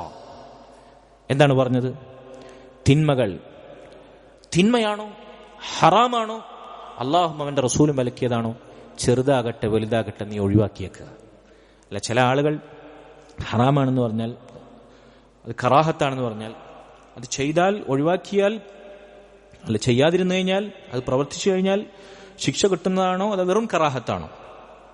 ഇങ്ങനെ അതുപോലെ തന്നെ സുന്നത്താണെന്ന് പറഞ്ഞു കഴിഞ്ഞാൽ അത് കേവലം ഐച്ഛികമായതാണോ നിർബന്ധമായതാണോ? ഇങ്ങനെ പോസ്റ്റ്മോർട്ടം ചെയ്തിട്ടാണ് റസൂലുള്ളാഹിന്റെ കൽപ്പനകളെയും വിലക്കുകളെയും എടുക്കുക. നീ അതൊന്നും നോക്കരുത്. നീ മുഅ്മിനാണോ? ഖല്ലി ദുനൂബ സഗീറഹാ വകബീറഹാ ദാക തുഖാ. തിന്മകൾ എത്ര നിസാരമായി തോന്നുന്നതാണെങ്കിലും ശരി, വലുതാകട്ടെ ചെറുതാകട്ടെ ഒഴിവാക്കുക. തിന്മയാണോ? മുൻഗാമികൾ ചിലർ പറഞ്ഞു, നീ തിന്മയുടെ വലുപ്പത്തെക്കുറിച്ചല്ല ആലോചിച്ചിട്ട് തിന്മയെ ഒഴിവാക്കേണ്ടത്, മറിച്ച് തിന്മ എത്ര ചെറുതാണെങ്കിലും അത് പ്രവർത്തിച്ചത് ആരോടാണ്, ആ ധിക്കാരം നീ പ്രവർത്തിച്ചത് ആരോടാണ്, ആ റബ്ബിന്റെ വലുപ്പത്തെക്കുറിച്ച് ഓർത്ത് നീ അതിനെ ഒഴിവാക്കുക. ഒരു ചെറിയ തിന്മ പോലും നിന്റെ മുകളിൽ പതിക്കാനിരിക്കുന്ന വലിയ പർവ്വതത്തിനെ പോലെ നീ കാണുക. അതാണ് തിന്മകൾ ചെറുതാകട്ടെ വലുതാകട്ടെ നീ ഒഴിവാക്കുക. ഫഹുവ തുഖാ. അതാണ് തഖ്വ. എല്ലാവരും ഒരുപോലെ ഒഴിവാക്കുന്ന തിന്മയാണെങ്കിൽ ഞാനത് ഒഴിവാക്കാം. നേരത്തെ പറഞ്ഞ പോലെ സാമൂഹികമായ തിന്മകൾ, എത്ര സുഗന്ധം ചെയ്യുന്ന വ്യക്തിയാണ്, ആൾ പത്തര മാറ്റാണ്, മദ്യപാനമില്ല, പുകവലിയില്ല, വ്യഭിചാരമില്ല, മോഷണമില്ല, പലിശയില്ല എന്നൊക്കെ പറയും. പക്ഷേ അതിനപ്പുറത്ത് സംഗീതം കേൾക്കും, സിനിമ കാണും. അള്ളാഹുവിന്റെ റസൂൽ സല്ലല്ലാഹു അലൈഹി വസല്ലം പറഞ്ഞ പുരുഷന്മാരുടെ വസ്ത്രധാരണ മര്യാദ പാലിക്കാതെ ഞെരിയാണിക്ക് താഴെ പോകുന്ന വസ്ത്രം നരകത്തിന് വൻപാപമാണത്, ചെയ്യും. അതുപോലെ തന്നെ നാവ് വളച്ചാൽ മറ്റുള്ളവരെ ഗീബത്തും നമീമത്തും നാവ് കൊണ്ട് ചെയ്യുന്ന വലിയ തിന്മയാണ്, ആളുകൾ നരകത്തിലേക്ക് പോകാൻ കാരണമാകുന്ന വലിയ തിന്മയാണ്. ഹറാമുകൾ കാണും, ഹറാമുകൾ കേൾക്കും. ആളുകൾ സാമൂഹികമായ തിന്മകളായി അംഗീകരിച്ച് മാത്രം ഒഴിവാക്കി കഴിഞ്ഞാൽ തിന്മകൾ ഒഴിവാക്കിയതാണ് ആളുകളുടെ വിചാരം. സഹോദരങ്ങളെ, നൂറുകണക്കിന് വൻപാപങ്ങളുണ്ട് ഖുർആനിന്റെയും ഹദീസിന്റെ അടിസ്ഥാനം. നമ്മൾ പഠിച്ചിട്ടില്ല, നമ്മൾ അറിഞ്ഞിട്ടില്ല. ഈ സാധനം ഉണ്ടല്ലോ, ഈ സ്മാർട്ട് ഫോൺ, ഞാൻ നേരത്തെ പറഞ്ഞതിലേക്ക് തിരിച്ചു വരാണ്, ഇത് നമ്മൾ ചെലവിന് കൊടുക്കുന്ന നമ്മുടെ വീട്ടിലെ ഭാര്യമാർക്കോ മക്കൾക്കോ ഇത് നമ്മൾ കൊടുത്തിട്ട് ഇതിൽ അവർ കാണാൻ പാടില്ലാത്തത് കാണുകയും കേൾക്കാൻ പാടില്ലാത്തത് കേൾക്കുകയും അതിനെ നമ്മൾ അവസരം ചെയ്യുകയും ചെയ്താൽ അത് വൻപാപമാണ്. അത് വൻപാപമാണ്. അറിയാം നിങ്ങൾക്ക്? എങ്കിൽ ഈ വൻപാപത്തിൽ നിന്ന് മുക്തമാകുന്ന എത്ര മുസ്ലിം ഉമ്മത്തിലെ രക്ഷിതാക്കളുണ്ട് ഇവിടെ? എന്നാലോചിച്ച് നോക്കി നിങ്ങൾ. ഇങ്ങനെ നമ്മൾ ഗൗരവപ്പെടാതെ ശ്രദ്ധിക്കാതെ പോകുന്ന ഒരുപാട് തിന്മകളുണ്ട്. നമ്മളത് അറിയണം. തിന്മകൾ ചെറുതാകട്ടെ വലുതാകട്ടെ നീ ഒഴിവാക്കണം, എങ്കിലാണ് അത് തഖ്വയാകുക. എന്നിട്ട് പറയാണ്, നീ മുള്ളുള്ള മലമ്പാതയിലൂടെ ശ്രദ്ധിച്ചു സൂക്ഷിച്ച് എങ്ങനെ നടക്കുമോ അങ്ങനെ നടക്കണം ദുനിയാവിൽ, അള്ളാഹുവിനെ കണ്ടുമുട്ടുവോളം. അബൂ ഹുറൈറ റളിയല്ലാഹു അൻഹു പറഞ്ഞ പോലെ മുള്ളുള്ള വഴിയിൽ നടക്കുന്നത് പോലെ നീ ഹറാമുകൾ വകഞ്ഞുമാറ്റി നടക്കണം. അള്ളാഹുവിന്റെ സഹായം അത്ഭുതകരമായി നമ്മുടെ കൂടെ ഉണ്ടാകും സഹോദരങ്ങളെ. നമ്മളത് അനുഭവിച്ചാൽ നമുക്ക് മനസ്സിലാവും. നമ്മൾ ജീവിതത്തിൽ അത് അനുഭവിച്ചിട്ടില്ല, അതുകൊണ്ടാണ് നമുക്കിത് വലിയ ഭാരമായി തോന്നുന്നത്. എന്നിട്ട് അദ്ദേഹം പറയാം, ലാ തഹ്ഖിറന്ന സഗീറതൻ, തിന്മകൾ എത്ര നിസാരമായി സമൂഹം വിലയിരുത്തട്ടെ, നിന്റെ കണ്ണിൽ അതെത്ര ചെറുതായി തോന്നട്ടെ. ഇന്നൽ ജിബാല മിനൽ ഹസ, അറിയണം ചെറിയ ചെറിയ ചരൽക്കല്ലുകൾ കുമിഞ്ഞുകൂടിയിട്ടാണ് വലിയ വലിയ പർവ്വതങ്ങൾ ഉണ്ടായിട്ടുള്ളത്. ചെറിയ ചരൽക്കല്ലുകളാണ് വലിയ പർവ്വതങ്ങൾ സൃഷ്ടിച്ചിട്ടുള്ളത്. അതുകൊണ്ട് ചെറുതല്ല ആരപ്പ ചെയ്യാത്തത്? ഇക്കാലഘട്ടത്തിൽ അങ്ങനെയൊക്കെ നോക്കിയാൽ ജീവിക്കാൻ പറ്റുമോ ഇല്ലേറെ എന്നൊക്കെയാണ് ആളുകൾ പറയാ. എന്താ ഇത് കാലഘട്ടം മാറിയില്ലടോ, ഇത് 21-ാം നൂറ്റാണ്ടാണ്, 5G യുഗമാണ്, ന്യൂജൻ കാലഘട്ടമാണ്, ഇങ്ങനെ പല ന്യായങ്ങളാണ് പറയാ. ഇത് 6-ാം നൂറ്റാണ്ടല്ല, ഇസ്ലാമിനെ കളിയാക്കി കൊഞ്ഞനം കുത്തും. ഇത് കാലം മാറി, കോലം മാറേണ്ടതാണ് ആളുകളുടെ പറച്ചില്. എവിടേക്കാണ് ഇവർ വിളിച്ചുകൊണ്ടുന്നത്? കാലം മാറുന്നതിനനുസരിച്ച് ദീൻ മാറണമെന്നാണ് ഇവർ പറയുന്നത്. അള്ളാഹുവിന്റെ ദീൻ സർവ്വകാലത്തും സർവ്വനാട്ടിലും ഇലാ യൗമിൽ ഖിയാമ സർവത്ര പ്രസക്തമാണ്. അതിനൊരു നിറമാറ്റവും സംഭവിക്കുകയില്ല. അതെക്കാലത്തും സമ്പൂർണമായി പ്രസക്തമാണ്. എല്ലാ നന്മകളും അതിൽ കൽപ്പിച്ചിട്ടുണ്ട്, എല്ലാ കാലഘട്ടത്തിലേക്കുമുള്ളവർക്കും ഖിയാമത്ത് നാൾ വരെയുള്ളവർ. ആവശ്യമില്ലാത്ത സർവ്വ തിന്മകളും ഇസ്ലാം വിലക്കിയിട്ടുണ്ട്, അതെക്കാലത്തും ആവശ്യമില്ലാത്തതാണ്. അതുകൊണ്ട് സഹോദരങ്ങളെ, നമ്മുടെ പ്രശ്നമാണ് നമ്മൾ മനസ്സിലാക്കേണ്ടത്. ഇസ്ലാമിന്റെ നേർക്ക് നമ്മൾ വരച്ചുകൊണ്ടരുത്. അല്ലാഹു സുബ്ഹാനഹു വ തആലയുടെ ദീൻ, അതിന്റെ കൽപ്പനകളും വിലക്കുകളും നമ്മൾ ഗൗരവത്തിൽ ശ്രദ്ധിക്കണം. നിസാരമാണെന്ന് തോന്നിയാലും അത് പിന്നീട് കുമിഞ്ഞുകൂടി പർവ്വത സമാനമായ തിന്മകളായി അതുമായി നമ്മൾ അള്ളാഹുവിനെ കണ്ടുമുട്ടേണ്ടി വരും. പരിശുദ്ധ റമദാൻ ഇത് തിരിച്ചറിയാനും തിരുത്താനും ഒക്കെയുള്ള വേദിയാണ്. അള്ളാഹു നമുക്ക് തൗഫീഖ് നൽകുമാറാകട്ടെ. സഹോദരങ്ങളെ, തഖ്വ എന്ന് പറഞ്ഞാൽ പരിശുദ്ധ ഖുർആനിൽ എത്ര ആയത്തുകൾ നമുക്ക് കാണാം. അല്ലാഹു സുബ്ഹാനഹു വ തആല തഖ്വ കൊണ്ട് നമുക്ക് വസിയത്ത് നൽകി. നമ്മുടെ റബ്ബിന്റെ, നമ്മെ പടച്ചവന്റെ വസിയത്താണ്. നമുക്ക് വേണ്ടപ്പെട്ട ആരെങ്കിലും, നമ്മുടെ ഉമ്മയോ ഉപ്പയോ നമ്മൾ ബഹുമാനിക്കുന്ന മുതിർന്ന ആളുകളോ അല്ലെങ്കിൽ ദീനിയായി അറിയപ്പെട്ടവരോ ഉപദേശിക്കുന്നവരോ ആരുമാകട്ടെ, ഒരു വസിയത്ത് നമുക്ക്, ഇതെന്റെ വസിയത്താണ്, നീ ഇത് മുറുകെ പിടിക്കണം, നീ മരിക്കോളം അത് മുറുകെ പിടിക്കണം, ഈ വസിയത്ത് നീ സ്വീകരിക്കണമെന്ന് പറഞ്ഞാൽ നമ്മൾ എങ്ങനെ അതിനെ സമീപിക്കും? നമ്മൾ എങ്ങനെ അതിനെ നടപ്പിലാക്കും? മനസ്സാക്ഷിയുള്ളവനാണെങ്കിൽ, ഈമാനിന്റെ കണിക, അല്പം കണികയെങ്കിലും അവശേഷിക്കുന്ന ഒരു മുസ്ലിം ആണെങ്കിൽ നടപ്പിലാക്കൂലേ? ഉണ്ടോ ഇല്ലേ? നിങ്ങൾ പറയൂ. അജീബു യാ ഇഖ്വാൻ, പറയൂ. നമ്മുടെ റബ്ബിന്റെ വസിയത്താണ് തഖ്വ. അല്ലാഹു സുബ്ഹാനഹു വ തആല സൂറത്തുൻ നിസാഇൽ പറഞ്ഞു. ഈ ആയത്ത് അല്ലാഹു തുടങ്ങുന്നതിന് അത്ഭുതകരമായിട്ടാണ്. അല്ലാഹു ഈ ആയത്ത് തുടങ്ങുന്ന സൂറത്തുൻ നിസാഇലെ 131-ാമത്തെ ആയത്ത്, വലില്ലാഹി മാ ഫിസ് സമാവാതി വമാ ഫിൽ അർദ്, ആകാശഭൂമികളിലുള്ളത് മുഴുവൻ റബ്ബിനാണ്. ആകാശഭൂമികളിലുള്ള ഒരു പുൽക്കൊടി പോലും അല്ലാഹുവിൻ്റെതായിട്ടല്ലാതെ ഇല്ല. സർവവും അല്ലാഹുവിൻ്റെതാണ്, ആകാശങ്ങളിലും ഭൂമിയിലും. എന്നിട്ടാണ് അല്ലാഹു പറയുന്നത്, വലഖദ് വസ്സൈനൽ ലദീന ഊതുൽ കിതാബ് മിൻ ഖബ്ലിക്കും വഇയ്യാക്കും അനിത്തഖുല്ലാഹ്, നിങ്ങൾക്ക് മുമ്പ് കിതാബ് നൽകപ്പെട്ടവർ, തൗറാത്തിന്റെയും ഇൻജീലിന്റെയും വക്താക്കൾ, യഹൂദർ നസാറാക്കൾ, അവർക്കും വഇയ്യാക്കും, നിങ്ങൾക്കും നാം ഒരുപോലെ വസ്സൈന എന്ന് പറഞ്ഞാൽ എന്താർത്ഥം? വസിയത്ത് നൽകിയിരിക്കുന്നു. റബ്ബ് പറയാണ്, നിങ്ങൾക്കും മുൻപുള്ള സർവ്വ മനുഷ്യർക്കും നാം ഒരുപോലെ വസിയത്ത് നൽകിയിരിക്കും. അനിത്തഖുല്ലാഹ്, നിങ്ങൾ അള്ളാഹുവിനെ തഖ്വ ചെയ്യണേ. അള്ളാഹുവിന്റെ വസിയത്താണ് തഖ്വ. എന്നിട്ട് അള്ളാഹു പറയാണ്, വഇൻ തക്ഫുറു. അപ്പൊ ചില ധിക്കാരികൾ ചോദിച്ചേക്കാം, നമ്മളിപ്പോ അള്ളാഹിനെ പഠിച്ച് ജീവിച്ചില്ലെങ്കിൽ ഇപ്പൊ എന്താ സംഭവിക്കാൻ പോവാ? എനിക്ക് തോന്നിയതുപോലെ ജീവിക്കാനുള്ള സ്വാതന്ത്ര്യം എനിക്കില്ലേ? ഇല്ലേ? എന്നെ കൽപ്പിക്കാനും വിലക്കാനും ആരാണ്? ഞാൻ എനിക്ക് തോന്നിയതുപോലെ ജീവിക്കുമടോ എന്നാണ് ഒരാളുടെ ഭാഷ്യമെങ്കിലോ? അള്ളാഹു സുബ്ഹാനഹു തആല പിൽക്കാലത്ത് ഇങ്ങനെയുള്ള ധിക്കാരികൾ വരുമെന്ന് അള്ളാഹുവിനറിയാം, പടച്ച റബ്ബിനറിയാം. അവൻ പറഞ്ഞു, വഇൻ തക്ഫുറു, ഇനി നിങ്ങൾ അള്ളാഹുവിനെ തഖ്വ ചെയ്ത് അവൻ ഹറാമാക്കിയത് ജീവിതത്തിൽ നിന്ന് അകറ്റി നിർത്താതെ, അവൻ നിർബന്ധമാക്കിയത് പ്രവർത്തിക്കാതെ തോന്നിയതുപോലെ ജീവിച്ച് ധിക്കാരികളായി നിഷേധികളായി ജീവിക്കാനാണ് നിങ്ങളുടെ ഭാവമെങ്കിലോ വഇൻ തക്ഫുറു ഫഇന്ന ലില്ലാഹി മാ ഫിസ് സമാവാതി വമാ ഫിൽ അർള്. ആദ്യം പറഞ്ഞ ആയത്തിന്റെ തുടക്കത്തിലേക്ക് തന്നെ അള്ളാഹു തിരിച്ചു ക്ഷണിക്കുകയാണ്. അള്ളാഹു തന്നെയാണ് ആകാശങ്ങളിലും ഭൂമിയിലുള്ളതുമെല്ലാം.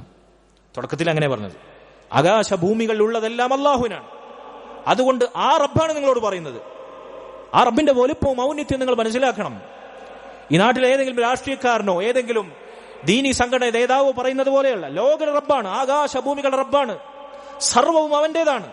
ഒരു പുൽക്കൊടി പോലും അവന്റെ അനുവാദമില്ലാതെ ഇവിടെ അനങ്ങുന്നില്ല. ഒരു ഇല പോലും അവന്റെ അറിവിൽ നിന്ന് അന്യമായി ഇവിടെ കൊഴിഞ്ഞു പോകുന്നില്ല. സർവ്വ മനുഷ്യരുടെയും കണ്ണും കാതും കൽബും നിയന്ത്രിക്കുന്നവൻ ആ റബ്ബിന്റെ കൽപ്പനയാണ്, അനുസരിക്കണം നിങ്ങൾ. ആ റബ്ബിന്റെ വസിയത്താണ് അതിനപ്പുറത്ത്. അള്ളാഹു എത്ര മനോഹരമായി നമ്മൾ വിളിച്ചു പറഞ്ഞു, ഇത്തഖുല്ലാ, നിങ്ങൾ അള്ളാഹുവിനെ സൂക്ഷിക്കണേ. ഈ റബ്ബിന്റെ വലുപ്പവും കൽപ്പനയും വസിയത്തും പരിഗണിക്കാതിനെ ധിക്കരിക്കാനാണ് നിങ്ങളുടെ ഭാവമെങ്കിലോ ഫഇന്ന ലില്ലാഹി മാ ഫിസ് സമാവാതി വമാ ഫിൽ അർള് വകാന അല്ലാഹു ഗനിയ്യൻ ഹമീദ. അള്ളാഹുവിന് തന്നെയാണ് പിന്നെയും ആകാശങ്ങളിലും ഭൂമികളിലും ഉള്ളതുമെല്ലാം. അള്ളാഹു സർവ്വസമ്പന്നനും ധന്യതയുമുള്ളവനാണ്. അള്ളാഹു സർവസ്തുത്യർഹനുമാണ്. അള്ളാഹുവിനെ നിങ്ങൾ ധിക്കരിച്ച് തോന്നിയതുപോലെ തഖ്വ കൈമോശം വരുത്തി അള്ളാഹിന്റെ വസിയത്ത് സ്വീകരിക്കാതെ ഹറാമും ചെയ്ത് വാജിബ് ഒഴിവാക്കി നിങ്ങൾ ജീവിച്ചാൽ അള്ളാഹ്ക്ക് വല്ല നഷ്ടമുണ്ടോ? ആകാശം ഭൂമിയൊക്കെ അവന്റെ തന്നെയാണ്. അള്ളാഹുവിന്റെ സമ്പത്തിൽ നിന്ന്, അവന്റെ ഖജനാവിൽ നിന്ന്, അവന്റെ ധന്യതയിൽ നിന്ന്, അവന്റെ പൂർണ്ണതയിൽ നിന്ന്, അവന്റെ സ്തുതികളിൽ നിന്ന് അവൻ എന്തെങ്കിലും ഒരു അംശം കുറയോ? ഒന്നും കുറയില്ല. അള്ളാഹുവിന്റെ അധികാരവും അവന്റെ പ്രതാപവും അവന്റെ സ്തുതിയും അവന്റെ ധന്യതയുമെല്ലാം വാനോളം തന്നെയാണ്, വർണ്ണനാതീതമാണ്. അള്ളാഹ്ക്കൊരു കോട്ടം സംഭവിക്കില്ല. നഷ്ടമാർക്കാണ്? ഈ ധിക്കാരികൾക്കാണ്, ഈ നിഷേധികൾക്കാണ്, തഖ്വയെ കൈമോശം വരുത്തിയവർക്കാണ്. അതുകൊണ്ട് അള്ളാഹുവിന്റെ വസിയത്താണ് ഇത്, നമ്മൾ മനസ്സിലാക്കണം. അള്ളാഹു നമ്മോട് വസിയത്ത് നൽകിയിരിക്കുന്നു. അള്ളാഹു വസിയത്തിനപ്പുറത്ത് കൽപ്പനയായി ധാരാളം ആയത്തുകളിലൂടെ തഖ്വയെ നമ്മെ ഉപദേശിച്ചു. കൽപ്പനയുടെ സ്വരത്തിൽ അള്ളാഹു ഖുർആനിലൂടെ ഒരു കാര്യം കൽപ്പനയുടെ സ്വരത്തിൽ പറഞ്ഞാൽ നമുക്ക് നിർബന്ധമാണ്. അത് നിർബന്ധമാണ്. അതാണ് ഇസ്ലാമിന്റെ നിയമം. റസൂലുള്ളാഹിയോ അള്ളാഹുവോ സല്ലല്ലാഹു അലൈഹി വസല്ലം ഖുർആനിലൂടെയോ സുന്നത്തിലൂടെയോ ഒരു സംഗതി കൽപ്പനയുടെ സ്വരത്തിൽ പറഞ്ഞാൽ അത് നമുക്ക് നിർബന്ധമാണ്, വാജിബാണ്. അല്ലാഹു സുബ്ഹാനഹു വ തആല പരലോകത്തെക്കുറിച്ച് ഓർമ്മിപ്പിച്ച് നിങ്ങൾ അവിടേക്ക് മടങ്ങേണ്ടവരാണ് എന്ന് ഓർമ്മിപ്പിച്ച് നമ്മോട് തഖ്വയെ ഉപദേശിച്ച, കൽപ്പിച്ച ഒരുപാട് ആയത്തുകളുണ്ട്. അതിലൊരായത്താണ് സൂറത്തുൽ ബഖറയിൽ ഒരുപാട് ആയത്തുകൾ കാണാം. വത്തഖൂ യൗമൻ തുർജഊന ഫീഹി ഇലല്ലാഹ് സുമ്മ തുവഫാ കുല്ലു നഫ്സിൻ മാ കസബത് വഹും ലാ യുസ്ലമൂൻ. നിങ്ങൾ അള്ളാഹുവിനെ സൂക്ഷിക്കണേ, തഖ്വ ചെയ്യണേ. അള്ളാഹുവിനെ തഖ്വ ചെയ്യാൻ നിങ്ങളെ പ്രേരിപ്പിക്കേണ്ടത് നിങ്ങൾ മടങ്ങിച്ചെല്ലേണ്ടുന്ന ഒരു ദിവസത്തെക്കുറിച്ച് ഓർത്താണ്. പരലോക നാളിനെ, ഖിയാമത്ത് നാളിനെ ആലോചിച്ച് അവിടെ എല്ലാ നഫ്സും എന്താണ് അവർ നേടിയത് അതിന്റെ അടിസ്ഥാനത്തിൽ അവർക്ക് പ്രതിഫലം നൽകപ്പെടും. അവർക്ക് അവിടെ ഒരു അനീതിയും നേരിടേണ്ടി വരില്ല. ഇവിടെ നമുക്ക് അർഹിച്ച പല അംഗീകാരവും നഷ്ടപ്പെട്ടിട്ടുണ്ടാവും, നീതി നിഷേധിക്കപ്പെട്ടിട്ടുണ്ടാവും, പലരും നമ്മളെ വഞ്ചിച്ചിട്ടുണ്ടാവും, പലരും നമുക്ക് തന്ന വാക്ക് ലംഘിച്ചിട്ടുണ്ടാവും. അർഹമായത് പലതും അന്യായമായി നമ്മിൽ നിന്ന് പലരും പിടിച്ചെടുത്തിട്ടുണ്ടാവും, അനർഹമായത്. എന്നാൽ അവിടെ നമ്മൾ യാത്ര തിരിക്കുന്ന പരലോക നാളിൽ നമ്മൾ പ്രവർത്തിച്ചതിന് കണക്ക് തീർത്ത് അല്ലാഹു കൂലി നൽകും. അതിനപ്പുറത്തുണ്ടാവും, അതിനപ്പുറത്ത് നമ്മൾ ആഗ്രഹിക്കുന്നതും ഉണ്ടാകും. നമ്മൾ സ്വർഗാവകാശികളാണെങ്കിൽ വഹും ലാ യുസ്ലമൂൻ, അവിടെ ഒരു അനീതിക്കും ഒരക്രമത്തിനും പഴുതില്ലാത്ത വിധം അല്ലാഹു നമുക്ക് പൂർത്തിയാക്കി നൽകും. ആ ദിവസത്തെക്കുറിച്ച് ആലോചിച്ചിട്ടെങ്കിലും നിങ്ങൾ അള്ളാഹുവിനെ തഖ്വ ചെയ്തോ. ഇവിടെ അള്ളാഹുവിനെ ധിക്കരിക്കുമ്പോൾ, ഹറാമ് ചെയ്യുമ്പോൾ, വാജിബ് ഒഴിവാക്കുമ്പോൾ ആ ദിവസത്തിലേക്ക് മടങ്ങിപ്പോണ്ടവരാണ് എന്ന് ആലോചിച്ചിട്ടെങ്കിലും നിങ്ങൾ അള്ളാഹുവിനെ തഖ്വ ചെയ്തോ എന്നാണ് അള്ളാഹു നമ്മെ ഓർമ്മിപ്പിക്കുന്നത്. മറ്റൊരായത്തിൽ കാണാം, വത്തഖൂ യൗമൻ ലാ തജ്സീ നഫ്സുൻ അൻ നഫ്സിൻ ശൈഅ. നിങ്ങൾ ഒരാൾക്കും മറ്റൊരാൾ ഉപകാരം ചെയ്യാൻ സാധിക്കാത്ത ദിവസത്തെക്കുറിച്ച് ഓർത്ത് അള്ളാഹുവിനെ തഖ്വ ചെയ്യുക. സഹോദരങ്ങളെ, ഇവിടെ എൻ്റെ ശബ്ദം കേൾക്കുന്ന കുട്ടികൾ, ചെറുപ്പക്കാർ ശ്രദ്ധിക്കുക. ഇവിടെ അള്ളാഹുവിന്റെ ദീനിൽ ഹറാമാക്കിയത് നമ്മളെ കൊണ്ട് ചെയ്യിക്കാനും കൂട്ടുനിൽക്കാനും പ്രോത്സാഹിപ്പിക്കാനും കാണിക്കാനും കേൾപ്പിക്കാനും അതിനുവേണ്ടി പൈസ തരാനും അവന്റെ പൈസ കീശയിൽ നിന്ന് ചെലവാക്കാനൊക്കെ ആളുകളുണ്ടാവും. കൂടെ നിൽക്കാനും സഹായിക്കാനും, എന്തെങ്കിലും വൃത്തികേട് ചെയ്ത് തോന്നിവാസം ചെയ്ത് പിടിക്കപ്പെട്ടാൽ അത് മറച്ചുവെക്കാനും, അതിനുവേണ്ടി ഇനിയിപ്പോ നിയമത്തിന്റെ കുടുക്കിലായി കഴിഞ്ഞാൽ തടിയൂരാനും സ്വാധീനിക്കാനും ഒക്കെ ഒരുപാട് ആളുകളുണ്ടാവും. ഇവിടെ പലരും ഉണ്ടാവും. പക്ഷേ ഈ ദിവസത്തെക്കുറിച്ച് അള്ളാഹു പറയുന്നു, നോക്കൂ, ഖിയാമത്ത് നാളിനെ കുറിച്ച്, ലാ തജ്സീ നഫ്സുൻ അൻ നഫ്സിൻ ശൈഅ. ഒരു മനുഷ്യനും ഉപകാരം ചെയ്യാൻ പറ്റാത്ത ദിവസം, ഒരു വാപ്പാക്കും മക്കളെ സംരക്ഷിക്കാൻ പറ്റാത്ത ദിവസം, ഒരു മക്കളും വപ്പാക്കും ഉമ്മാക്കും ഉപകാരപ്പെടാത്ത ദിവസം, ഒരു കൂട്ടുകാരനും ഒരു സഹോദരനും ഒരു ബന്ധുവിനും ഒരാൾക്കും ഒന്നും ചെയ്യാൻ പറ്റാത്ത ദിവസം. ഷൈആന പറഞ്ഞു, ഒരാൾക്കും ഒരാളിനും ഒന്നും ചെയ്യാൻ പറ്റാത്ത ദിവസം. വലാ യുഖ്ബലു മിൻഹാ അദലുൻ. ഇനി നമ്മൾ അവിടെ വിചാരണ ചെയ്യപ്പെട്ടു, നമ്മുടെ തിന്മകൾക്ക് നമുക്ക് ശിക്ഷ നേരിടേണ്ടി വന്നു, എന്തെങ്കിലും പ്രായശ്ചിത്തം കൊടുത്തിട്ട്. ഇവിടെ അങ്ങനെ ഉണ്ടല്ലോ, ഇസ്ലാമിക വധശിക്ഷാ നിയമത്തിൽ കൊന്നവനെ കൊല്ലണമെന്നതാണ്. ഇനി കൊല്ലപ്പെട്ടവന്റെ വീട്ടുകാര് ദിയ നൽകിക്കഴിഞ്ഞാൽ, അവർക്ക് എന്തെങ്കിലും സാമ്പത്തികമായി ആവശ്യപ്പെടുന്നത് നൽകിക്കഴിഞ്ഞാൽ അവർ ആ വധശിക്ഷയിൽ നിന്ന് ഒഴിവാക്കിയാൽ അവന് രക്ഷപ്പെടാം. അങ്ങനെ എന്തെങ്കിലും പ്രായശ്ചിത്തം കൊടുത്ത് ഒഴിവാക്കാൻ ഇവിടെ ഇസ്ലാമിക ശിക്ഷാ നിയമങ്ങൾക്ക് വരെ അതിന് പഴുതുണ്ട്. അവിടെ നടക്കുമോ? നമ്മൾ പിടിക്കപ്പെട്ടാൽ, അള്ളാഹുവിന്റെ മുമ്പിൽ വിചാരണ ചെയ്യപ്പെട്ടാൽ, നമ്മുടെ തിന്മകൾ കൊണ്ട് നമ്മൾ വിചാരണ ചെയ്യപ്പെട്ടാൽ അവിടെ എന്തെങ്കിലും പ്രായശ്ചിത്തം കൊടുത്തിട്ട് ഇല്ല. അങ്ങനെ സ്വാധിക്കാൻ സാധിക്കോ? ഇല്ല. വലാ തൻഫഉഹാ ശഫാഅ. ഒരാൾക്കും അവിടെ ശുപാർശ ചെയ്യാനും സാധിക്കില്ല അള്ളാഹുവിന്റെ അനുമതിയില്ലാതെ. അള്ളാഹുവിന്റെ അനുമതിയില്ലാതെ ഒരാൾക്കും അവിടെ ഒരു വാക്ക് പോലും ഉരിയാടാൻ സാധിക്കില്ല. റസൂലുള്ളാഹി സ്വല്ലല്ലാഹു അലൈഹി വസല്ലമക്ക് പോലും അള്ളാഹിന്റെ അനുമതിയില്ലാതെ റസൂലുള്ളാഹി പോലും ശഫാഅത്ത് ചെയ്യില്ല. മൻ ദല്ലദി യശ്ഫഉ ഇൻദഹു ഇല്ലാ ബിഇദ്നി.